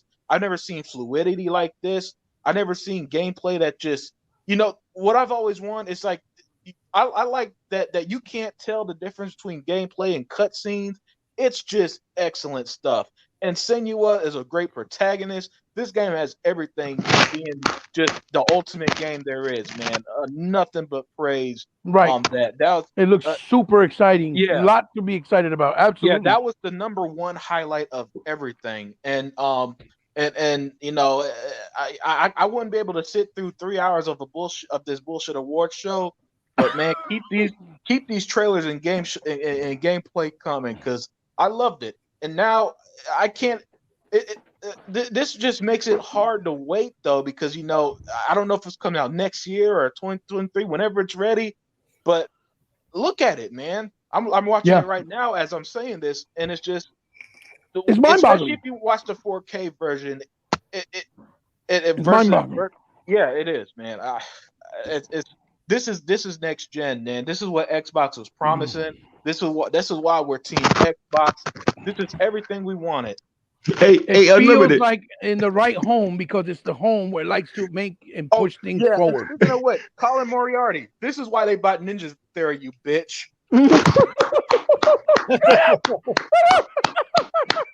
My nigga. Hey, Unlimited.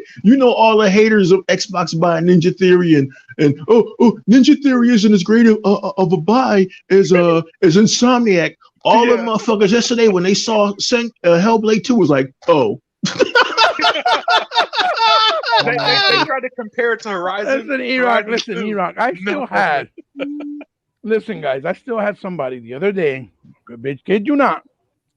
When I was talking about how disgusting of an approach I felt about the director from Moon Studios, about what he was doing on the forum, talking about what happened with Ori and Xbox, right? Someone had the nerve to still come and said that the reason why they were doing this is because of all the bad relationships that Microsoft's been having with all these developers. And I'm like, dude, what rock have you been under? Do you realize that Platinum Games and Bungie have both came out already openly and said that was all lies and they had no bad relationship with them? And but they don't do nothing. Look, they bought Ninja Theory, and that was Sony who pushed that game. I was like, Sony only marketed the game because it was on their console exclusive. They didn't even fund the game because they had to go to Home Depot and buy cameras to do the mocap from Home Depot. With 20 people working in the game. You don't waste time talking gaming history with these PlayStation fanboys because they don't know gaming history. Right. So you're wasting. It's trying to teach motherfuckers about the Holocaust who don't read. You're wasting your fucking time. Iraq, man. I had somebody tell me, he tried to argue me down that Final Fantasy started on PlayStation, and when he said that, I was like, oh no, I can't. Wow. When he said that shit, I was like, oh no, I ain't doing this, man. Because if Nintendo never happened. Fantasy is numbered. It's numbered. How the fuck don't you know Final Fantasy didn't start on? Exactly. Wow. Great point. Wow. So we're gonna go to our brother Sega Man. Sega Man, what did you think about the Sega awards? What was the highlights? What were disappointments? What were the surprises for you, in your point of view, with your taste of games, and what you were expecting, or maybe what you weren't expecting? Because I know you guys don't really watch the show, because again, it's very hard to watch a show that's doing a lot of pushing of other things that shouldn't be there, that shouldn't apply to gaming, because it feels more forced than natural, obviously, and not genuine, and plus the hypocrisy and bias from all the years of Jeff Keighley and the people on his panel that make these decisions. So anyway, that's neither here and there. What did you like? What were your thoughts? What were highlights for you? First of all, he bought my nigga. What you eating, man? You eating a slice of fruitcake with a glass of Ripple? Probably. Yeah. I'm trying to mute myself, but a brother has to eat.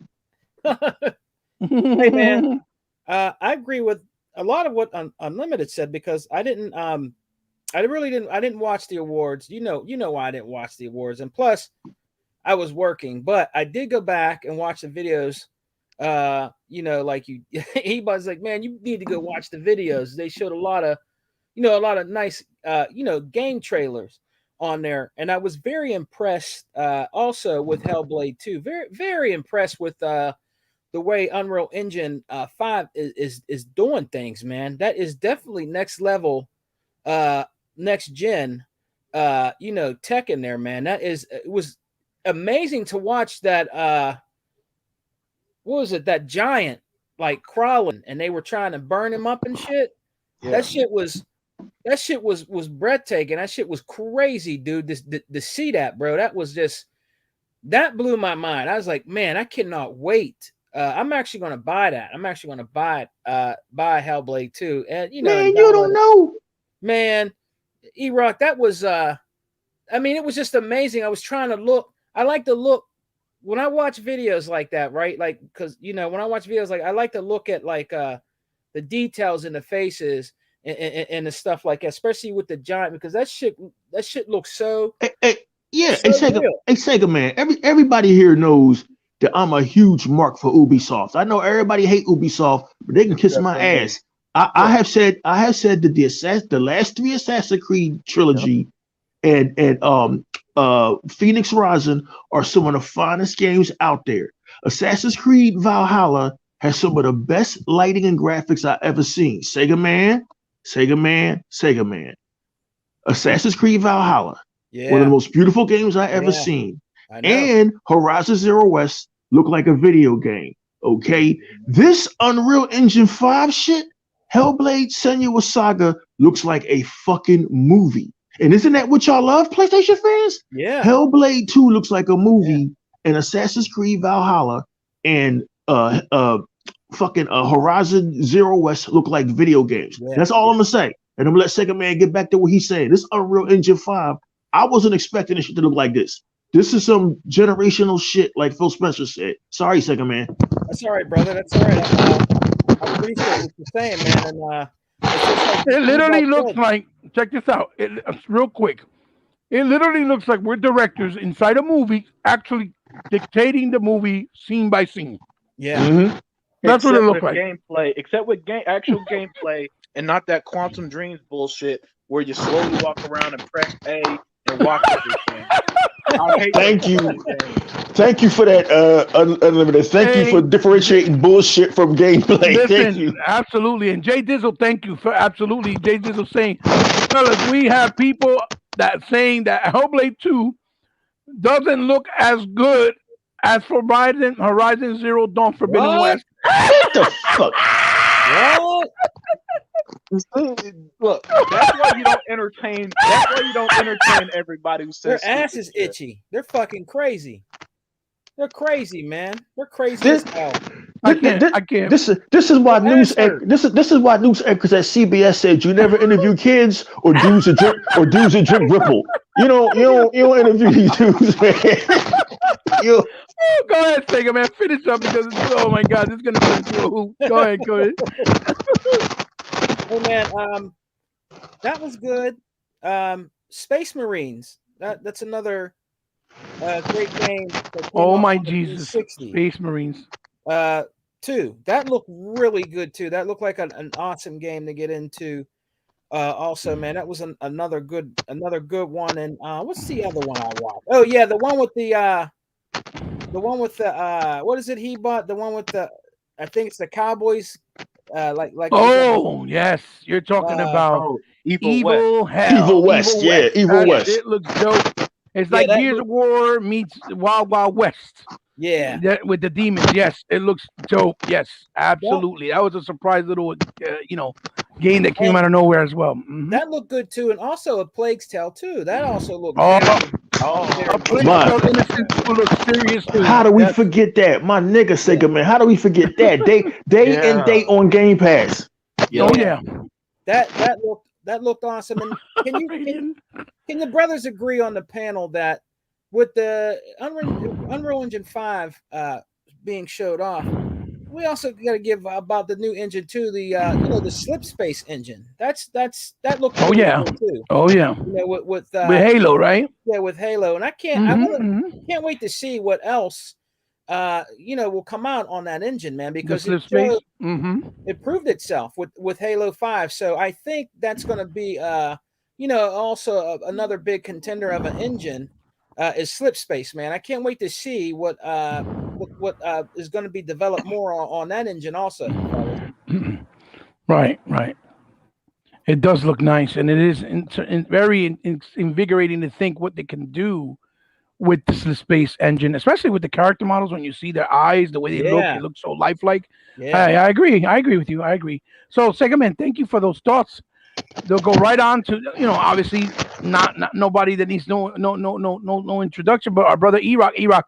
What? Because I know you didn't watch the show because you hate Jeff Keighley's guts too because he's a jerk. But I can't dance. You can't dance with him. I get it. Yeah, I can't fuck with that nigga. I'm good. But what did you like with the highlights? What you saw afterwards? I'm pretty sure you caught up either on YouTube, maybe the Xbox channel, whatever the case may be. Because you see people talking in the ramblings, like everybody's talking about Matrix. We'll get back to that soon. Well, what did you like? And we leave the Matrix for last because I know that one really got. Yeah. But let's tell what other things that you would expect or that you liked that really stood out and you enjoyed, or that maybe you didn't care for and caught you off guard. And you're like, oh wait, I'm interested now. Whatever the case may be, share with us, brother. What did you like? Yeah, I didn't even watch it. I haven't watched the Video Game Awards in 7 years. I don't know where it's at. I don't know how to find it. I don't know what network is on. I don't give a shit. I don't know who won the fake awards this year. I don't care. Sega Man did a good job of reminding me that one of my favorite games of 2019 that went under everybody's radar except for y'all was A Plague's Tale's Innocence. Yes. By a little small studio, a studio of 30 French people called Asobo Studio, who is now famous because of Microsoft Flight Simulator. They did this wonderful game called The Plague's Tale Innocence about this French girl during the 100 Years' War who takes her little brother Hugo, who's got a disease, where he can unwittingly control these fucking rats. It was a brilliant game, like the movie beautiful graphics, beautiful storytelling by a small studio. To find out that Asobo was doing a sequel was a huge surprise. But now that we've actually seen it, we're like, wow, Asobo Studio has gotten better. This game looks great. This game looks fantastic. I can't wait for it. I'm just amped for A Plague's Tale Requiem. Of course, the all of the game announcements that I saw, because I wait for the videos to come on YouTube, were interesting. But A Plague's Tale Innocence is what I'm looking forward to. And then there is, of course, Hellblade 2, Senua's Saga, using Unreal Engine 5 Listen, children, please don't listen to me clearly, okay? PlayStation fans, PlayStation fans. I know y'all amped about y'all God of War Ragnarok and y'all Forbidden West, and y'all should be amped because y'all got no games over there. But Forbidden West, the mind-blowing lighting on Assassin's Creed Valhalla, and even the mighty Halo Infinite all look like video games, right? We are now entering an era of photorealism that, like, we are now entering an era of photorealism. I'm watching Hellblade 2, right? The video for Hellblade 2, and I knew it was gameplay. How did I know it was gameplay? How'd you know it was gameplay, E-Rock? I knew it was gameplay because you played Hellblade Senua's Sacrifice. You knew that Ninja Theory has mastered the art of quickly mixing out beautiful graphics with cutscenes, and the cutscenes are indistinguishable from the video game. So Hellblade Senua's Sacrifice was ahead of its time for looking like a movie. So that's how I knew this was gameplay. You knew it was gameplay the way Senua was running away from the giant. Yo, the lighting, the graphics, the details on the rocks, everything is just it's a generational leap. And because it's such a generational leap, people are saying that this current tech shit like Assassin's Creed Valhalla, Horizon Forbidden West, and Halo looks better. No, children. No.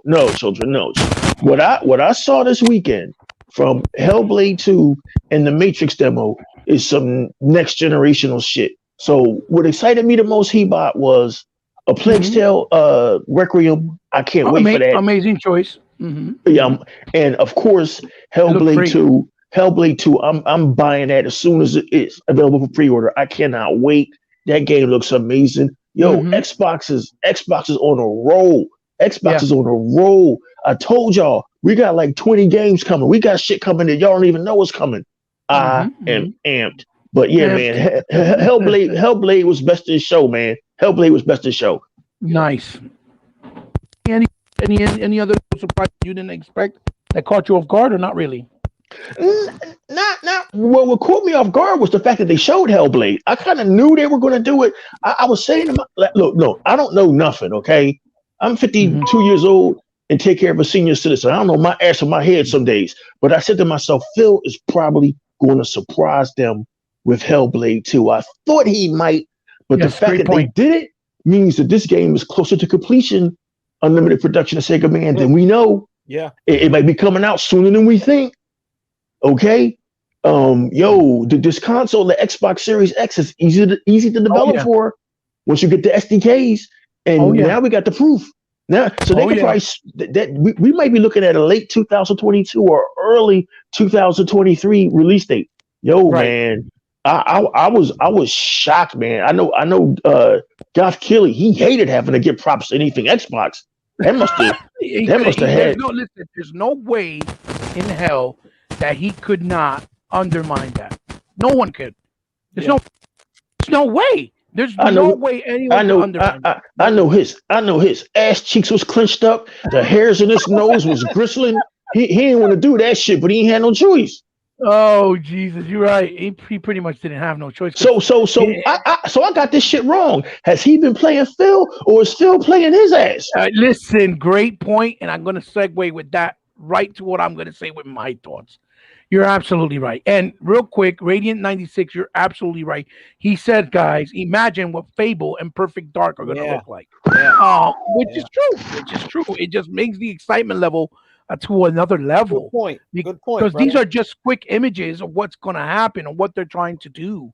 So imagine. I mean, of course, everything gets, once it's final product, it gets a little bit downgraded, a little bit upgraded, depending where and what and how. But for the most part, when Microsoft shown, oh shit, we lost him. Hello? Damn, they killed him. Damn. All right, y'all. Me and Unlimited and Sega Man is taking over the show. Oh man, they did knock Hebot out. Oh man, they don't want Hebot to talk, man. They don't want Hebot to talk, man. Hey, he going to come in back and give his points, but real quick, guys, since He-Bot is down for the count, have y'all niggas played the fucking Hello? Matrix? And you guys here hear he me now? is. All right, I'm yeah, go sorry. ahead. Okay. Yeah. Like I was saying, We didn't mean to jack your show, bro. Go ahead. no, go ahead. By all means, Jack the show. You saving No, me the trouble. no, Well, go what ahead, did bro. you- what I was telling you guys, Jay Dizzle, Radiant 96 said, imagine what Fable and Perfect Dark going to look like, and he's absolutely right. Because this just makes the excitement level up really high.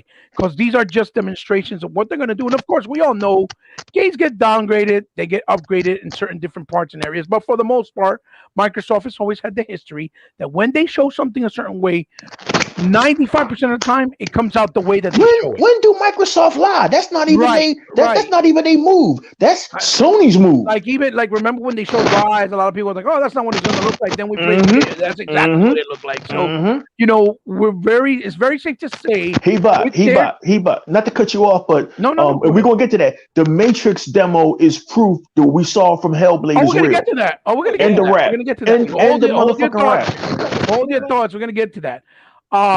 So segueing to what E-Rock just said about is either Jeff playing Phil or was Phil always playing Jeff? Look, I've said this in our Exile podcast, on the Alpha, and even I believe on the Unlimited Truth, right? I said this. Phil figured out how to weaponize gaming awards to their advantage. Yeah. Because he knows that Jeff Keighley wasn't going to play fair. And instead of being, unprofessional, make you feel uncomfortable, he says, okay, buddy, we're going to play it, but you're going to play it in our grounds, in our terms, in our way. They showed Xbox Series X, introduced it there. They showed the first Hellblade 2 teaser trailer. They showed it there. They showed the introduction of Perfect Dark. They showed it there. And now they showed the gameplay for not only Hellblade 2, but also Crossfire X, the release date, right? Yeah. So they figured out, hey, Mr. Kima, thank you for stopping by, brother. It means a lot to me that you're here. He said this generation Xbox will have the best looking game softwares, bar none. Absolutely. These guys are having fantastic comments. Forgive me for not being able that's on fire, man. to be able to answer all of them, because if I do that, then we won't be able to get our topics and opinions out. But thank you. Keep putting the comments there, because we will read them. We will, communicate and interact with you guys. Thank you, guys. So like I was saying, you're absolutely right. I said, and you guys know it, your testimony to me saying this, I said he figured out a way to weaponize the gaming awards in their favor, because Jeff was never going to give him a fair shot. And he was going to sit there with his stupid grin, acting like they're dumb. Yeah, Phil, we love you. Can I use your venue? Because I know you won't charge me a lot because we're buddies. Okay, but we're not going to celebrate Xbox. We're going to screw you over your own indirectly, okay? That's the type of role he plays. He's the type of dude that he acts like he's your friend, put your hands around you, but he got the knife on the other side ready to stab you, right? So that's the type of dude he is. And I'm glad that Microsoft figured out how to weaponize it. Now Jeff is caught between a hard space and a stone. Yep. Your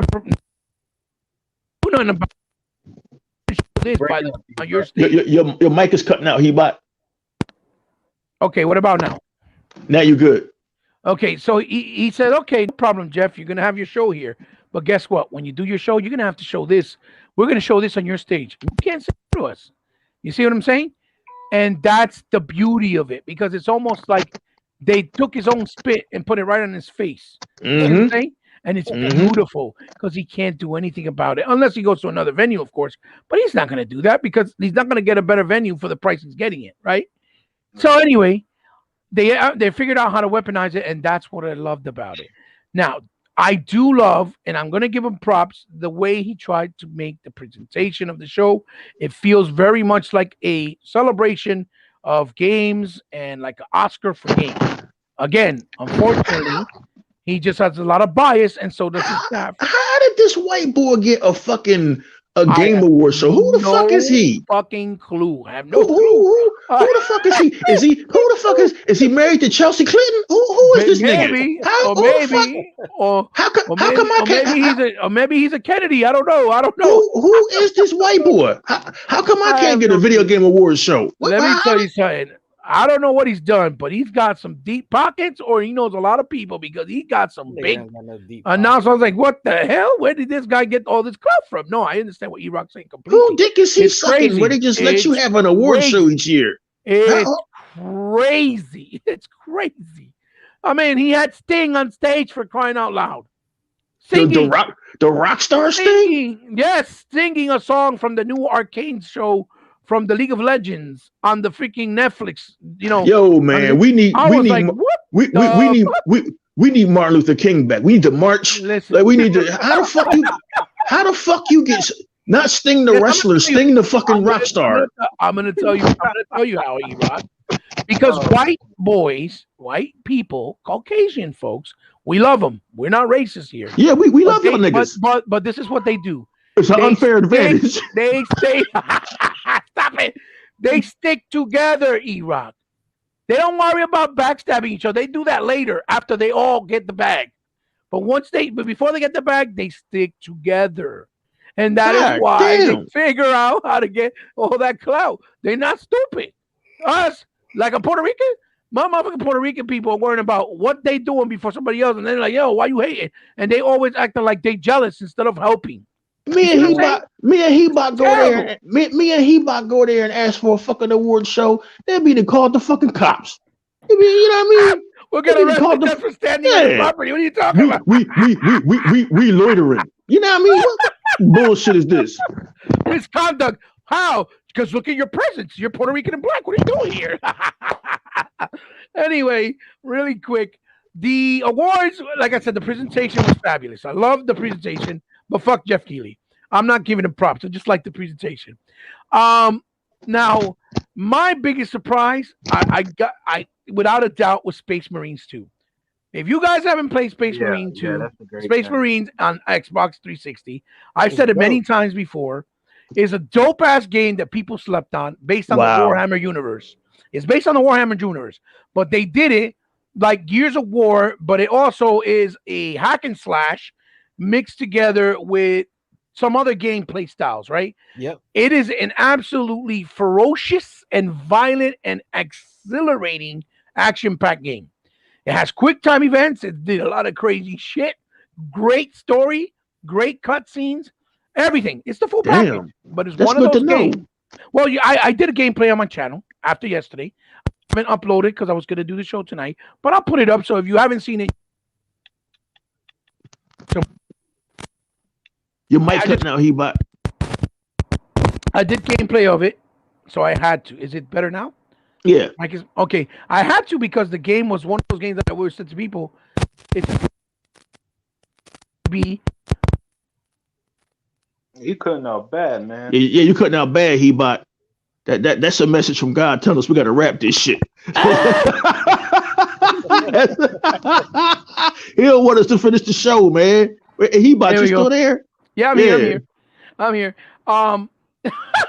We got to talk about the Matrix fast, nigga. Oh, no, give me a second. God don't want us to finish this show, man. He like, yo, if y'all niggas ain't gonna stop, I'm gonna stop y'all. Look at Space Marine 2. Go look at the video. It looks incredible, and it's a Sega property, but I don't know if they still own it. And they're doing it with Focus Entertainment, I believe, and someone else. Go check it out. The trailer is fantastic. I really love it. Hebot is a G. No matter how many times Sega say fuck us, he's still waving that flag. No, I'm like, hey Sega, I hope y'all die finally, right? Real rap. Because y'all know why. And you know what? Talking all that. There'll never be no exclusives on Xbox. Man, fuck y'all then. That's a fair fuck point. y'all pussies. That's a fair point. Y'all. I hope y'all got I don't think they own. The thing is, E-Rock, I don't think they own the IP anymore. I don't think they have rights to it. And I think that they've been picked up by the new company and the new publisher, and that's why they're doing it. It's based on the Warhammer. That's why y'all in the basement third party publisher, motherfuckers. You know what I mean? And if I was Phil, I would have stepped to y'all like, oh, you're not gonna put any exclusives on our console? Man, fuck y'all. Exactly. So real quick, so we can get to the Matrix, because I know E-Rock is clamoring at the feet. That announcement really hit it for me. That was the highlight of the show. The other highlight was obviously It Takes Two winning the Game of the Year because I feel it should have won, and it did. I was very happy. It did. He bought. Yeah, it won. It won Game of the Year. Wow, I think that's it's what's up. That- You know, Trash didn't win. yes, yeah. No, it deserves it. It's a well deserved game. If Psychonauts would have won, it was well deserved. Even if Guardians of the Galaxy would have won, it would have been well deserved because It Takes those were Two- actually really great. It Takes Two deserved to win, even though I didn't finish it. I mean, look, It's look, a good game. It's just a game you have to play with somebody. You have to play it with someone. You just have to because if not, you're finally not some gonna- fucking unbiased voting. Right. The votings were unbiased, but the ballots were not fair enough. Put it like that.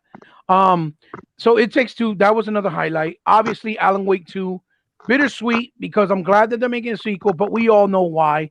Because Remedy didn't want to stick with Microsoft, even though they pretty much, garnered their whole career, helped them out, funded everything, and then at the end of the day, oh no, we don't want to be owned by them, and yet now they're third party publisher, from a public trade company because that means multiple companies owned them, and now they want to make the Alan Wake 2 making it seem like Microsoft didn't want to fund them because they didn't care enough.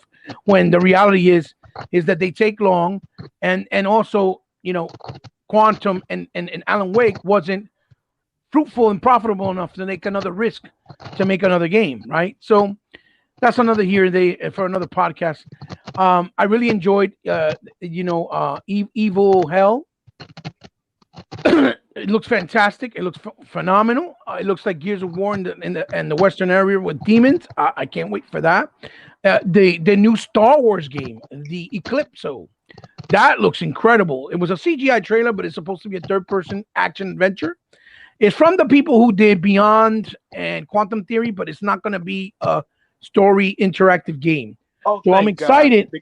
Thank God, because if it was, I would have been out. Oh, no. I It's played actually that an Beyond action bullshit adventure back in third 20 person. Yeah. Yeah, I played Yeah. that Beyond game back in like 2012, I think. It was one of the worst fucking games I ever Yes. played. And Yes. that's the reason why I hate Telltale games. I hate those interactive movies because of that shitty game. That game. Well, fucking I'm excited because if they do the graphic style that they're usually known for with an action adventure game in the Star Wars universe, it's pretty exciting times to see what they do. So that's why I'm excited. The trailer was fantastic. It was phenomenal.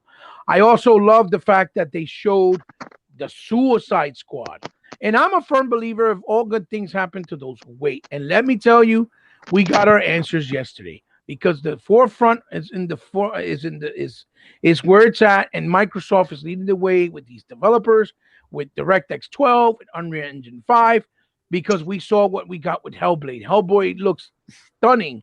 It's beyond words.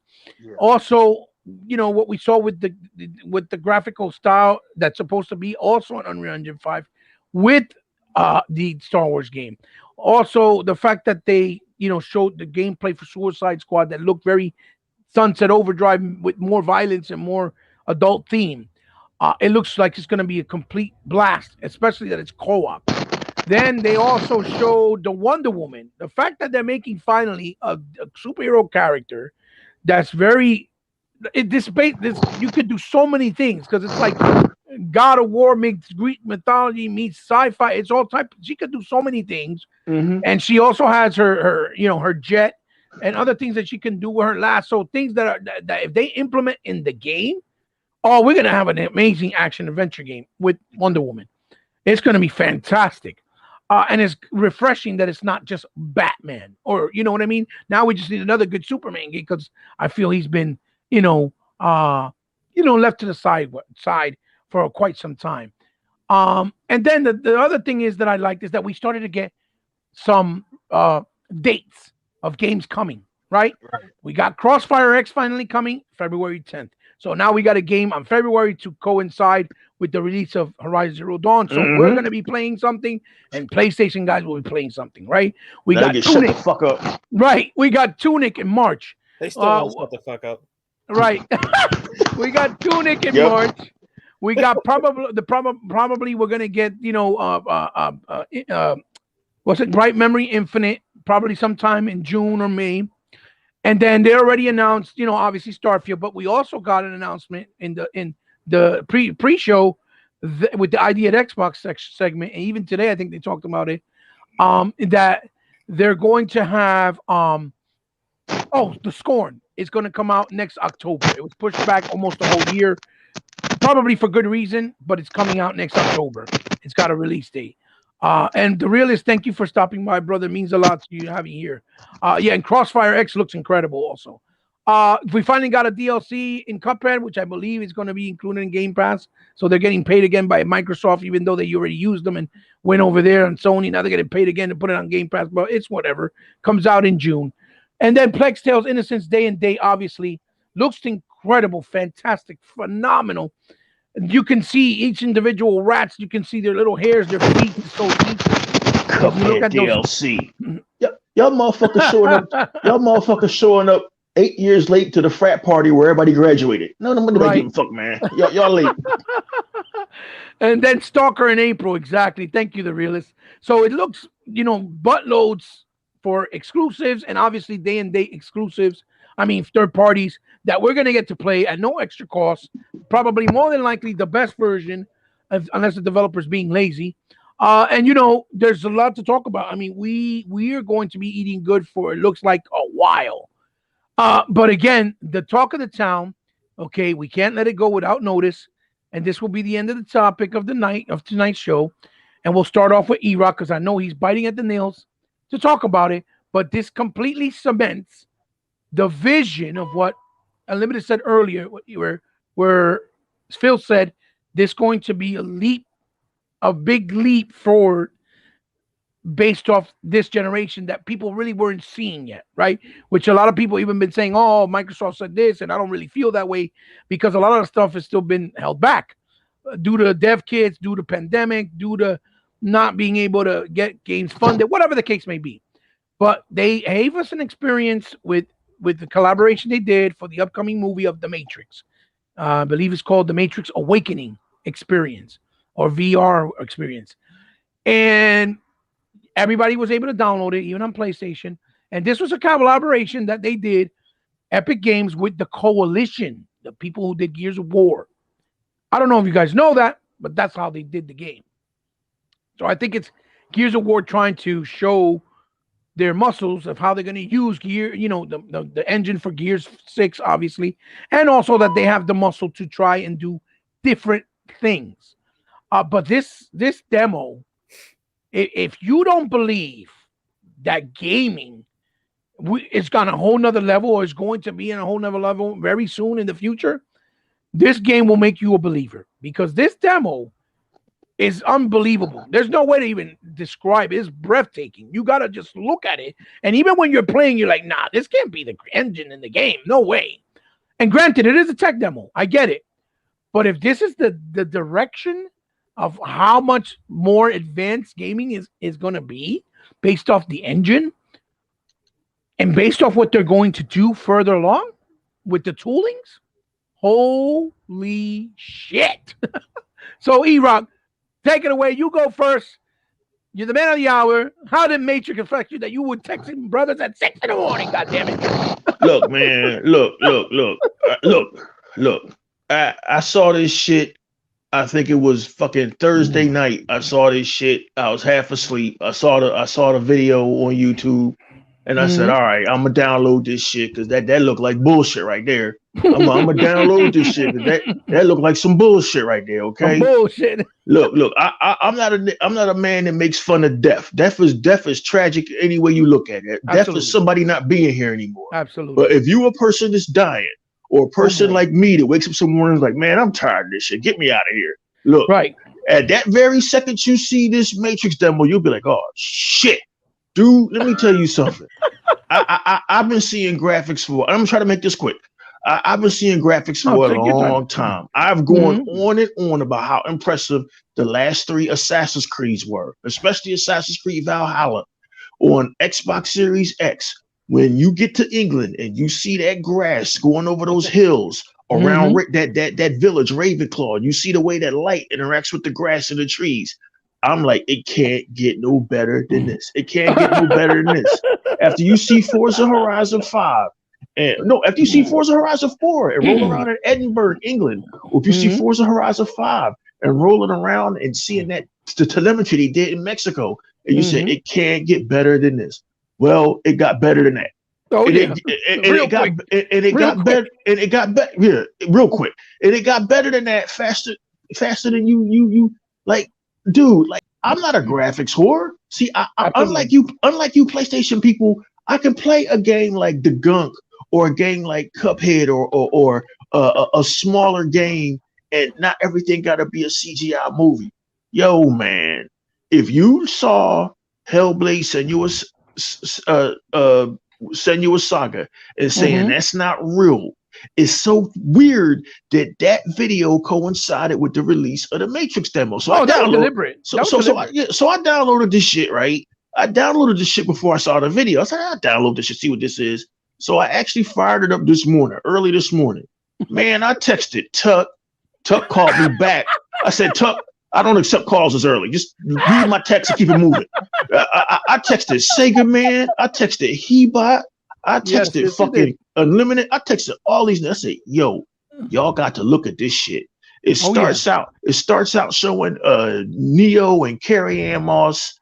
You get to shoot some shit, which I said, okay, I've seen a lot of videos that make you think you playing a video game, but you're not. So I dismissed that bullshit. It's only when you become the black girl and they drop you off in the city and you start walking around that you realize that this shit is fucking real. Okay. The NPCs, the non-playable characters need a little bit of work, but it's so many of them, it's mind-blowing. Look, I know we've seen open world cities before. We've seen it in Grand Theft Auto 5. Impressive as hell. And them NPCs talk back to you, and some of the motherfuckers will shoot back at you. We've seen open worlds in the amazing Watch Dogs 2 and Watch Dogs Legions. Listen to me, you people watching Hebot show right now. Download that Matrix demo if you're a PlayStation dude or Xbox dude. There's very few times Unlimited Production and Sega Man and Hebot, and I'm gonna end it there. There's very few times that my jaw hits the fucking floor. Right. Mortal Kombat 2, Donkey Kong Country, Fable, Gears of War, Rise Son of Rome, Project Gotham Racing 4 back in 2007. There's very few times that my jaw hits the floor. My jaw hit the fucking floor. The lighting, the geometry, the calculations that the PlayStation 5 and the Xbox Series X can do of formulating all of these cars, all of these NPCs, all of these buildings, all of these lighting rigs. It's high dynamic range lighting, take it to the next level. It's some kind of lighting system that's proprietary to Unreal Engine 5. All of these calculations are happening in real fucking time. I even drove too fast and tore up somebody's car, and after that tore up their car just disappeared in all of these green little dots and shit. Because I guess you in the Matrix. This is the most stunning shit I have ever fucking seen. And I'm gonna leave it. The lighting, everything. Hebot, I cannot believe that video game graphics have advanced this fucking far, this fast. And if you were wondering why you paid $500 for them consoles, and you fought the Horizon Zero West, and you fought the Forza Horizon 5, and you fought the Halo, the new Halo, and you fought the Assassin's Creed Valhalla, all gorgeous games. If you thought that was it, we were blissfully wrong.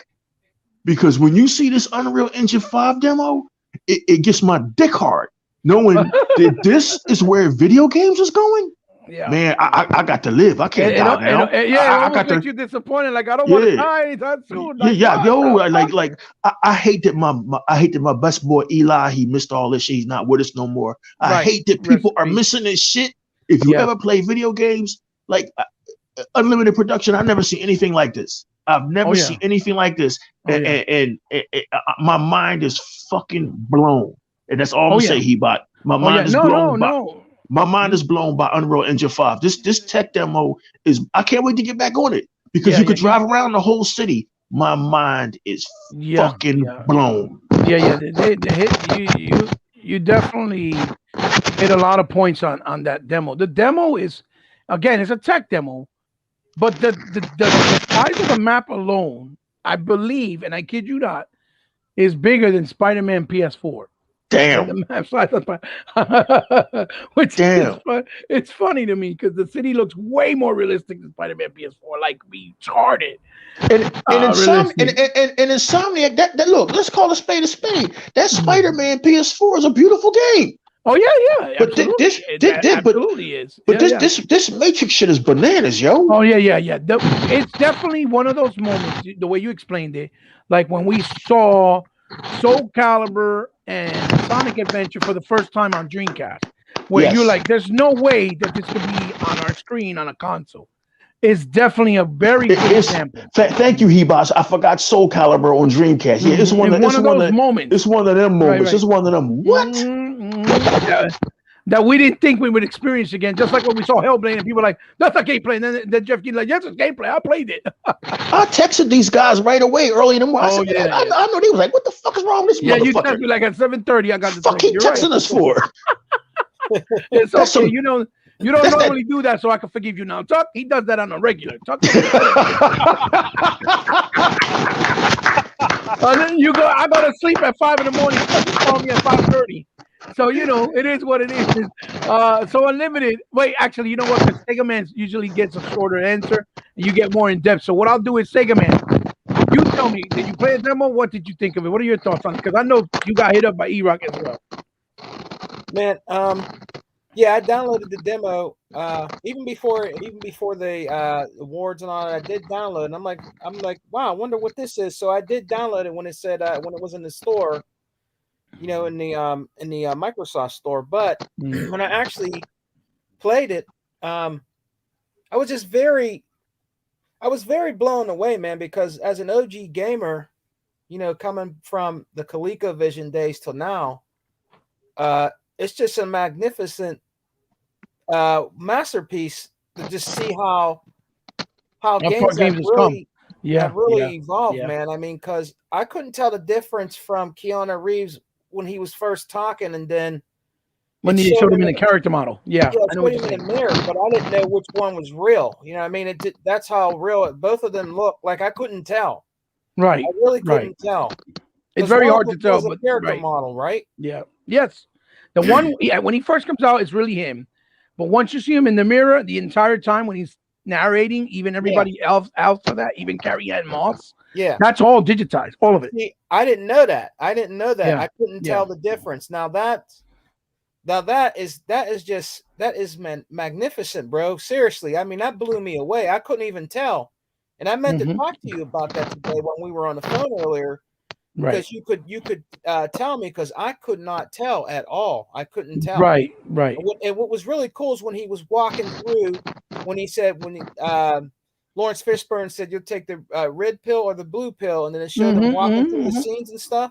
I thought that was I really dug that, bro. I mean, that was crazy.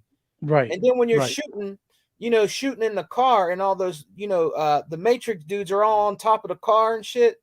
The agents. Agents, it blew my mind. Then, like, our brother E-Rock said, when you're in the city, what I did with the black chick is I'd like turned her around to see her face, like to see her face and everything, and it just looked, man, it just looked crazy, bro. Like was really controlling a real person for real. I mean, it was crazy.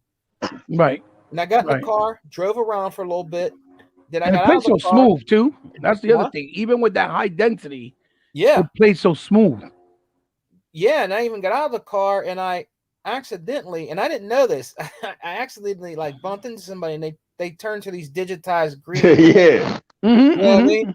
I was like, because they're Matrix. You're supposed to be in the Matrix. That's I'm like, this shit is wild, man. Sega Man, I've been going on for over a year now about the lighting in Assassin's Creed Valhalla. Yes, you have. But this is like some next level shit here. This is like some next level shit here. It's like you said, you were like, it can't get any better. And when you saw this, you're like, what the fuck is this? It got better. Like, goddamn. It was almost unreal.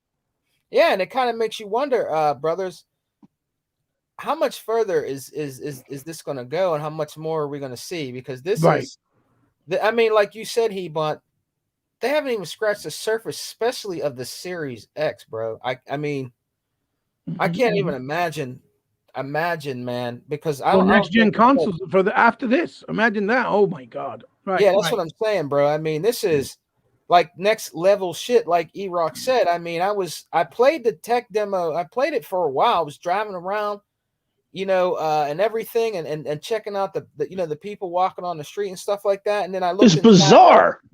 Yeah, it is. And I looked inside one of the buildings, and I seen like office. Like I was looking in one of the buildings. I actually had her look in one of the buildings.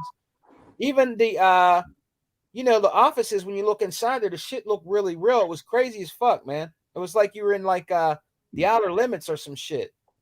I mean, it was crazy, bro. And I really dug that, man. I'm like, man, this is next level shit. Yeah. High quality, bro. Oh yeah. I can't wait to see, guys, how much further they're gonna go. You know what I'm saying? Or the engine, or how the engine's going to grow, because this is just the beginning of the engine. You know what I mean? Of Unreal 5. Yeah, and I can't wait to see. Oh man, I can't wait to see Gears, man. Oh my god. I am dumbfounded at the fact that we thought we had a handle on what these consoles could do, and we didn't. We didn't know shit. Right. We didn't know a fucking thing. Apparently. Yeah. Right. That's what that demo proves. That's what that demo proves. I know exactly what you mean. It proves like wait, yo man, I'm done. I can't believe this shit. I can't. So, I feel bad for every gamer that's not here to see how far this video game graphic shit is advanced. This is bizarre. For sure. I'm gonna get to Unlimited because I know he probably has to get to work in the morning, and he's still been kind enough to stay here. And I want to give my final thoughts on it too. So, Unlimited, what were your thoughts on the Matrix? How did it react? How did you react to it? What did you think? And y'all remember last year when PlayStation got the first initial Unreal Engine 5, and they were saying goofy shit like it can't run on PC, can't run on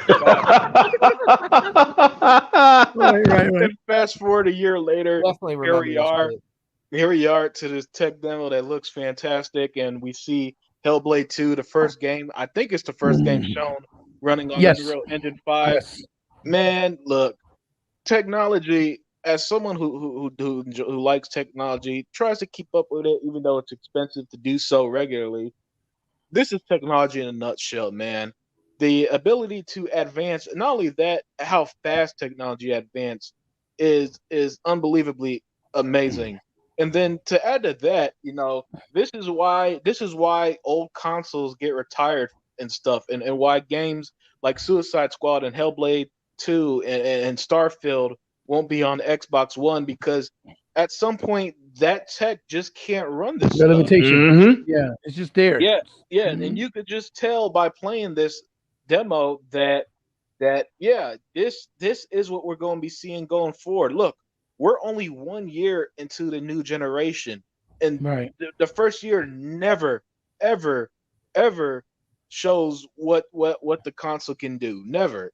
You'll get something. You get that initial, when they first come out and those games look amazing. Assassin's Creed Valhalla. Yeah, but by the end, well, I mean, I thought Rise did a pretty good job of showing what the hell we were going to into it, but that's a different story. Go ahead. Yeah. Rise is literally the only game. It's like an anomaly. As much as I love Sunset Overdrive, it looked nothing like Gears 5 by the end of the generation. Right. Absolutely.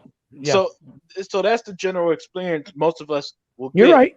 By the end of the generation, as great as Halo looks now, it ain't gonna be shit to whatever ends off the generation. Fable, or when the next when Halo. Fable and the Val, those games come out.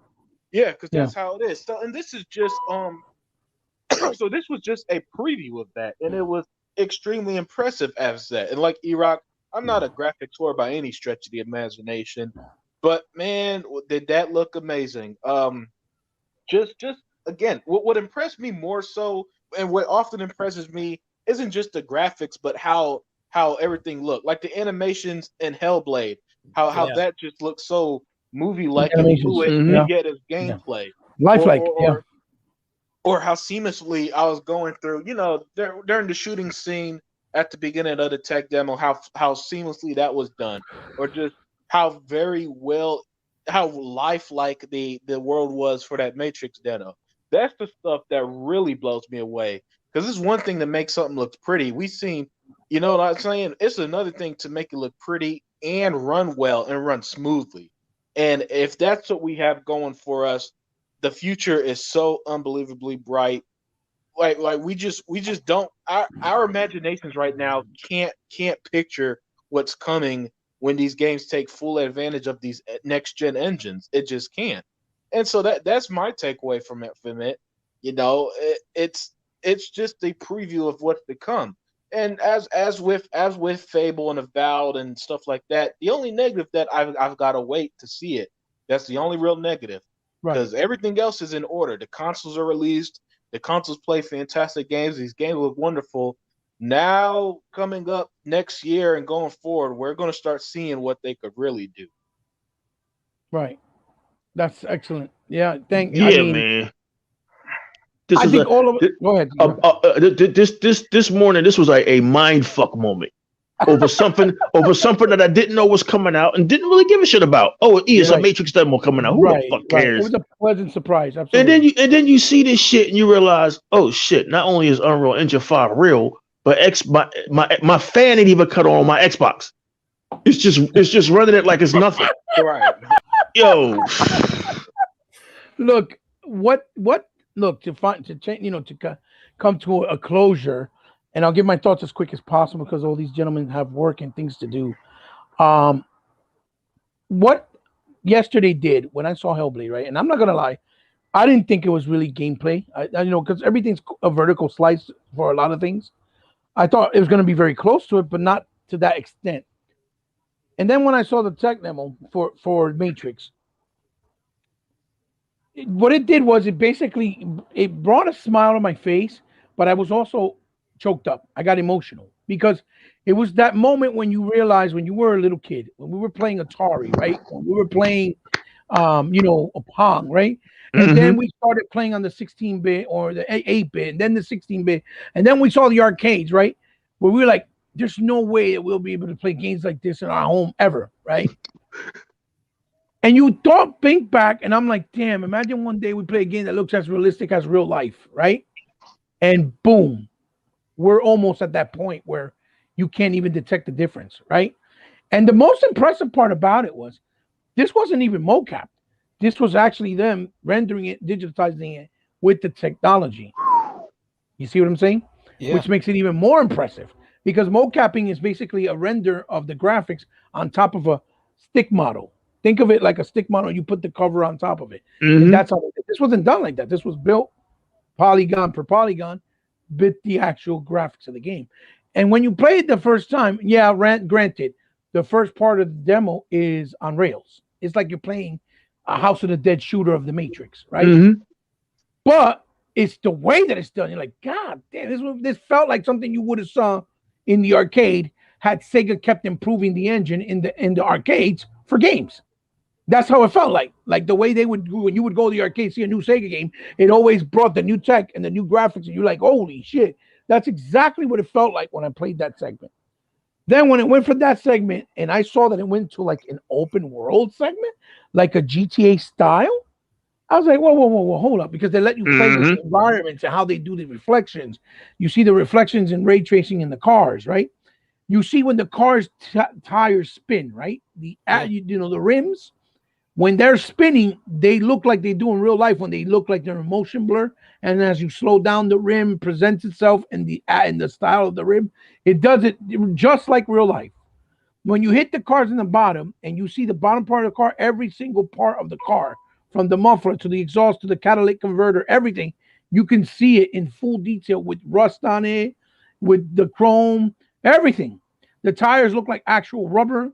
The way the physics of the crashing of the cars look like, the way the physics of the people when they move, how they're walking and the pedestrians on the street in flocks, they're walking in herds like they do in New York City.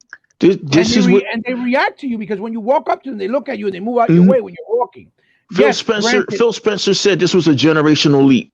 I can't even. This is something kind of like what Sony tried to do back in 2005. He will remember this. A demo for a game called The Getaway. I remember the getaway. They tried this in 2005, but it wasn't achievable until now. Oh yeah. But when you see it in the open world and again, granted, we know it's a tech demo. Yes, we know. But if they're able to optimize a game under this type of structure, and let's say it's level based and not so open world, what they're going to be able to achieve is it's going to be mind boggling. If this is any indication, right? Because the texture levels, the animations, how they move, how they react, the movement, even on the cars for everything. We thought we've seen it all, and we thought we've seen it as real as it possibly can get. But when you look at this, and then you looked at Hellblade, once I saw this, I was like, oh yeah, Hellblade gotta be real then. Because you were actually playing and controlling it, and you could get into the car, get out of the car, move it around, change the lighting, change the day of time, everything, because it has real-time reflection too. You can change it. And then you look at each cubicle in the buildings. Yeah. There's actual structure in them. You see TVs, the couches, and they look like you can look at it through a window and it looks like 3D. Granted, it's not every cubicle, but a lot of them are. And then you see the reflection of your character on the window, everything. It's just so precise. This put the smile, and like I said, it made me feel choked up because it made me feel so privileged to still be in this earth, to experience something so gracious, so beautiful, of one of the most beloved hobbies that I've had all my life. To actually be able to visually see it. And all it does is makes me envious, because I know I'm not going to be here for very long, of what my kids are going to be able to experience. What other people's kids, E-Rock's kids, or Sega Man's, or Unlimited someday, right, are going to experience, or their grandchildren, or their nephews and nieces. It's going to be, I'm almost jealous, to be honest with you, because it's breathtaking. There's no words for it. It's just something you have to see it with your eyes, and then you'll be like, I can't even believe I'm playing this. Matter of fact, I hate y'all kids because y'all had to put in the work like me and He-Bot. Nigga, we used to play. We had to play combat and fucking missile command. Nigga, yeah, Tecmo Bowl. Y'all getting Night this shit on Atari and shit. Yeah, so yeah, it's very, very beautiful. I recommend everybody out there, and I believe it's on PlayStation as well. Yep.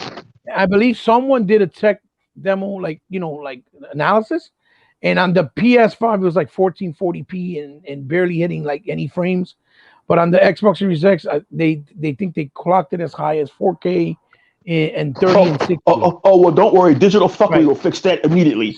Oh, well, I don't know if they can. I know John Denneman said that he's looking forward to going into it, but I don't know if I don't know how they're going to be able to, because no matter what they say, E-Rock, no matter what they say, your eyes don't play delusions on you. I don't give a fuck what technique is being used. I don't give a fuck what trickery they're using. It's what you see that matters. And what you're seeing on that screen will make anyone a believer of what video games are going to look like. Yeah. All that other fuck shit that they go by, it don't want to matter to me. It's not going to matter. I know what I see, and I know what my eyes are showing me, and what anybody else is going to see, lay eyes on this demo. There's no way to downplay it. You cannot downplay this bullshit, and you know they will. Of course they will. This Unreal Engine 5 is why you bought these obscenely expensive consoles. $500 is a goddamn chunk of change. Right. I can imagine what it would look like in a high-end PC. And I thought that Assassin's Creed Valhalla was representative of why I paid $500 for Xbox Series X. But again, I was wrong. I'm sitting here this morning, a 52-year-old dude, jaw dropped, looking at this shit like, what? You got goosebumps on E-Rock. Yeah, man. Yo, I know y'all like, man, y'all gassing, y'all tripping. We've seen this before. No, the fuck you haven't. No. Go on YouTube. Look at all the reactions of people on YouTube for the tech demo. There's a bunch of them. People are like, what the hell? They can't believe it. They can't believe it. So it's not just us gassing. There's proof out there. Go search the YouTube. Believe me. So guys, look, I am so. What was that, Unlimited? Go ahead. Nintendo fans are missing out. They ain't gonna want none of this. Oh my God. Poor Nintendo fans, Jesus Christ.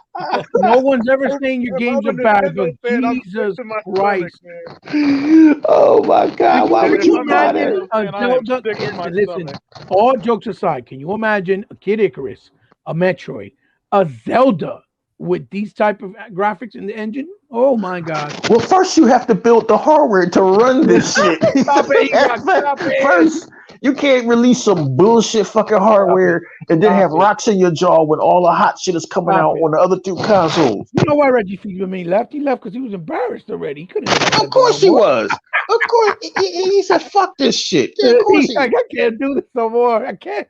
Yeah. Oh my guys, with that, let's call it a night. All right. Thank you so much for you guys stopping by, taking out the time. I know you guys are so busy. I know you guys are early birds, not like me that I'm, because I have obviously problems falling asleep, so I barely get to sleep at night. I'm a night owl, but it means the world to me that you guys join me in E-Rock. This is not my podcast, like I told you many times before. It's our home, all of us. I've always said that. That's never going to change. So the fact that you guys, gave me the pleasure to be present, means the world to me, just like everybody in the comment section. So real quick, what I'm going to do is this video will be uploaded later on the channel. What I do want to do is I want to do a little giveaway, a little something for everybody that came out, because I know it's late. I'm going to do a little giveaway. I'm going to give a steelbook out of Battlefield, the latest Battlefield. Damn. What I want you guys to do is, it's not the game, it's just a steelbook. It's for collector's value, for collector's purposes. But if you guys like collecting stuff like that, just once the video is uploaded and the podcast uploaded on the channel, leave a comment of why you like steelbooks and why you appreciate collecting, whatever the case may be. And I'll pick a winner, and I'll get in touch with you via DM, social, whatever, and I'll send it out to you. Y'all got a brawl for it. The last motherfucker standing wins the steelbook. You make them work for it. Well, it's because I don't want to sit here, have to pay somebody, make people feel that they're not appreciated, because that's not how I like to do things. We appreciate everybody, especially if they took the time to come out and share it with us this late, even though it is Friday, but they could be doing something way better, like making love to their wife or their lady or being out with their boys. You know what I mean? Instead of listening to four old men that play video games, just because they love games like us. And that means the world to us. Always, no matter what podcast it is, whether it's Exile, Alpha, or The Unlimited Truth. And obviously we got next. So guys, thank you for joining me. E-Rock, let them know where they can find you real quick, and we'll go from there. Hey, you can find me on my channel, guys. Enjoy gaming. It's just a wonderful time to be a gamer. Okay. I'm in awe. Check out that Matrix demo. It's unbelievable. Mm-hmm. Absolutely. And Unlimited, where can we find you, puppy? Yeah, that's right. You can find me on my YouTube channel, Unlimited Production, where, I'm always releasing content, and it was a great show to be hanging out with you on this Friday night. Oh, thank you. It was great to have you on, like always, brother. Sega Man, where they can find you, my brother? Guys, you can always find me on my channel at Sega Man 101, and also, on the Alpha, on the Exile, on The Unlimited Truth, and on We Got Next. Please come back and join us again, and look out for our Christmas special on the Exile podcast coming up. We will be giving away another giveaway, guys. Oh yeah. And happy gaming, guys, and be safe out there. Thank you for that, my brother. Like always, much appreciated. Without you guys, without you horsemen by my side, all this would not be possible. And like I said, we would love to have you guys from the comments join us, from time to time, so your voice could be heard as well. Because it's always wonderful to get other people's perspective. You guys can always find me here on my YouTube under Hebot, and obviously on Xbox under Hebot 8, and this Nintendo Switch the same. PlayStation under Alfel from Sky. Social media, as always, on Instagram, C_respect, and on Twitter under Ebot Powerful. The most powerful gaming historian. My apologies. And always on the Exile coming up soon.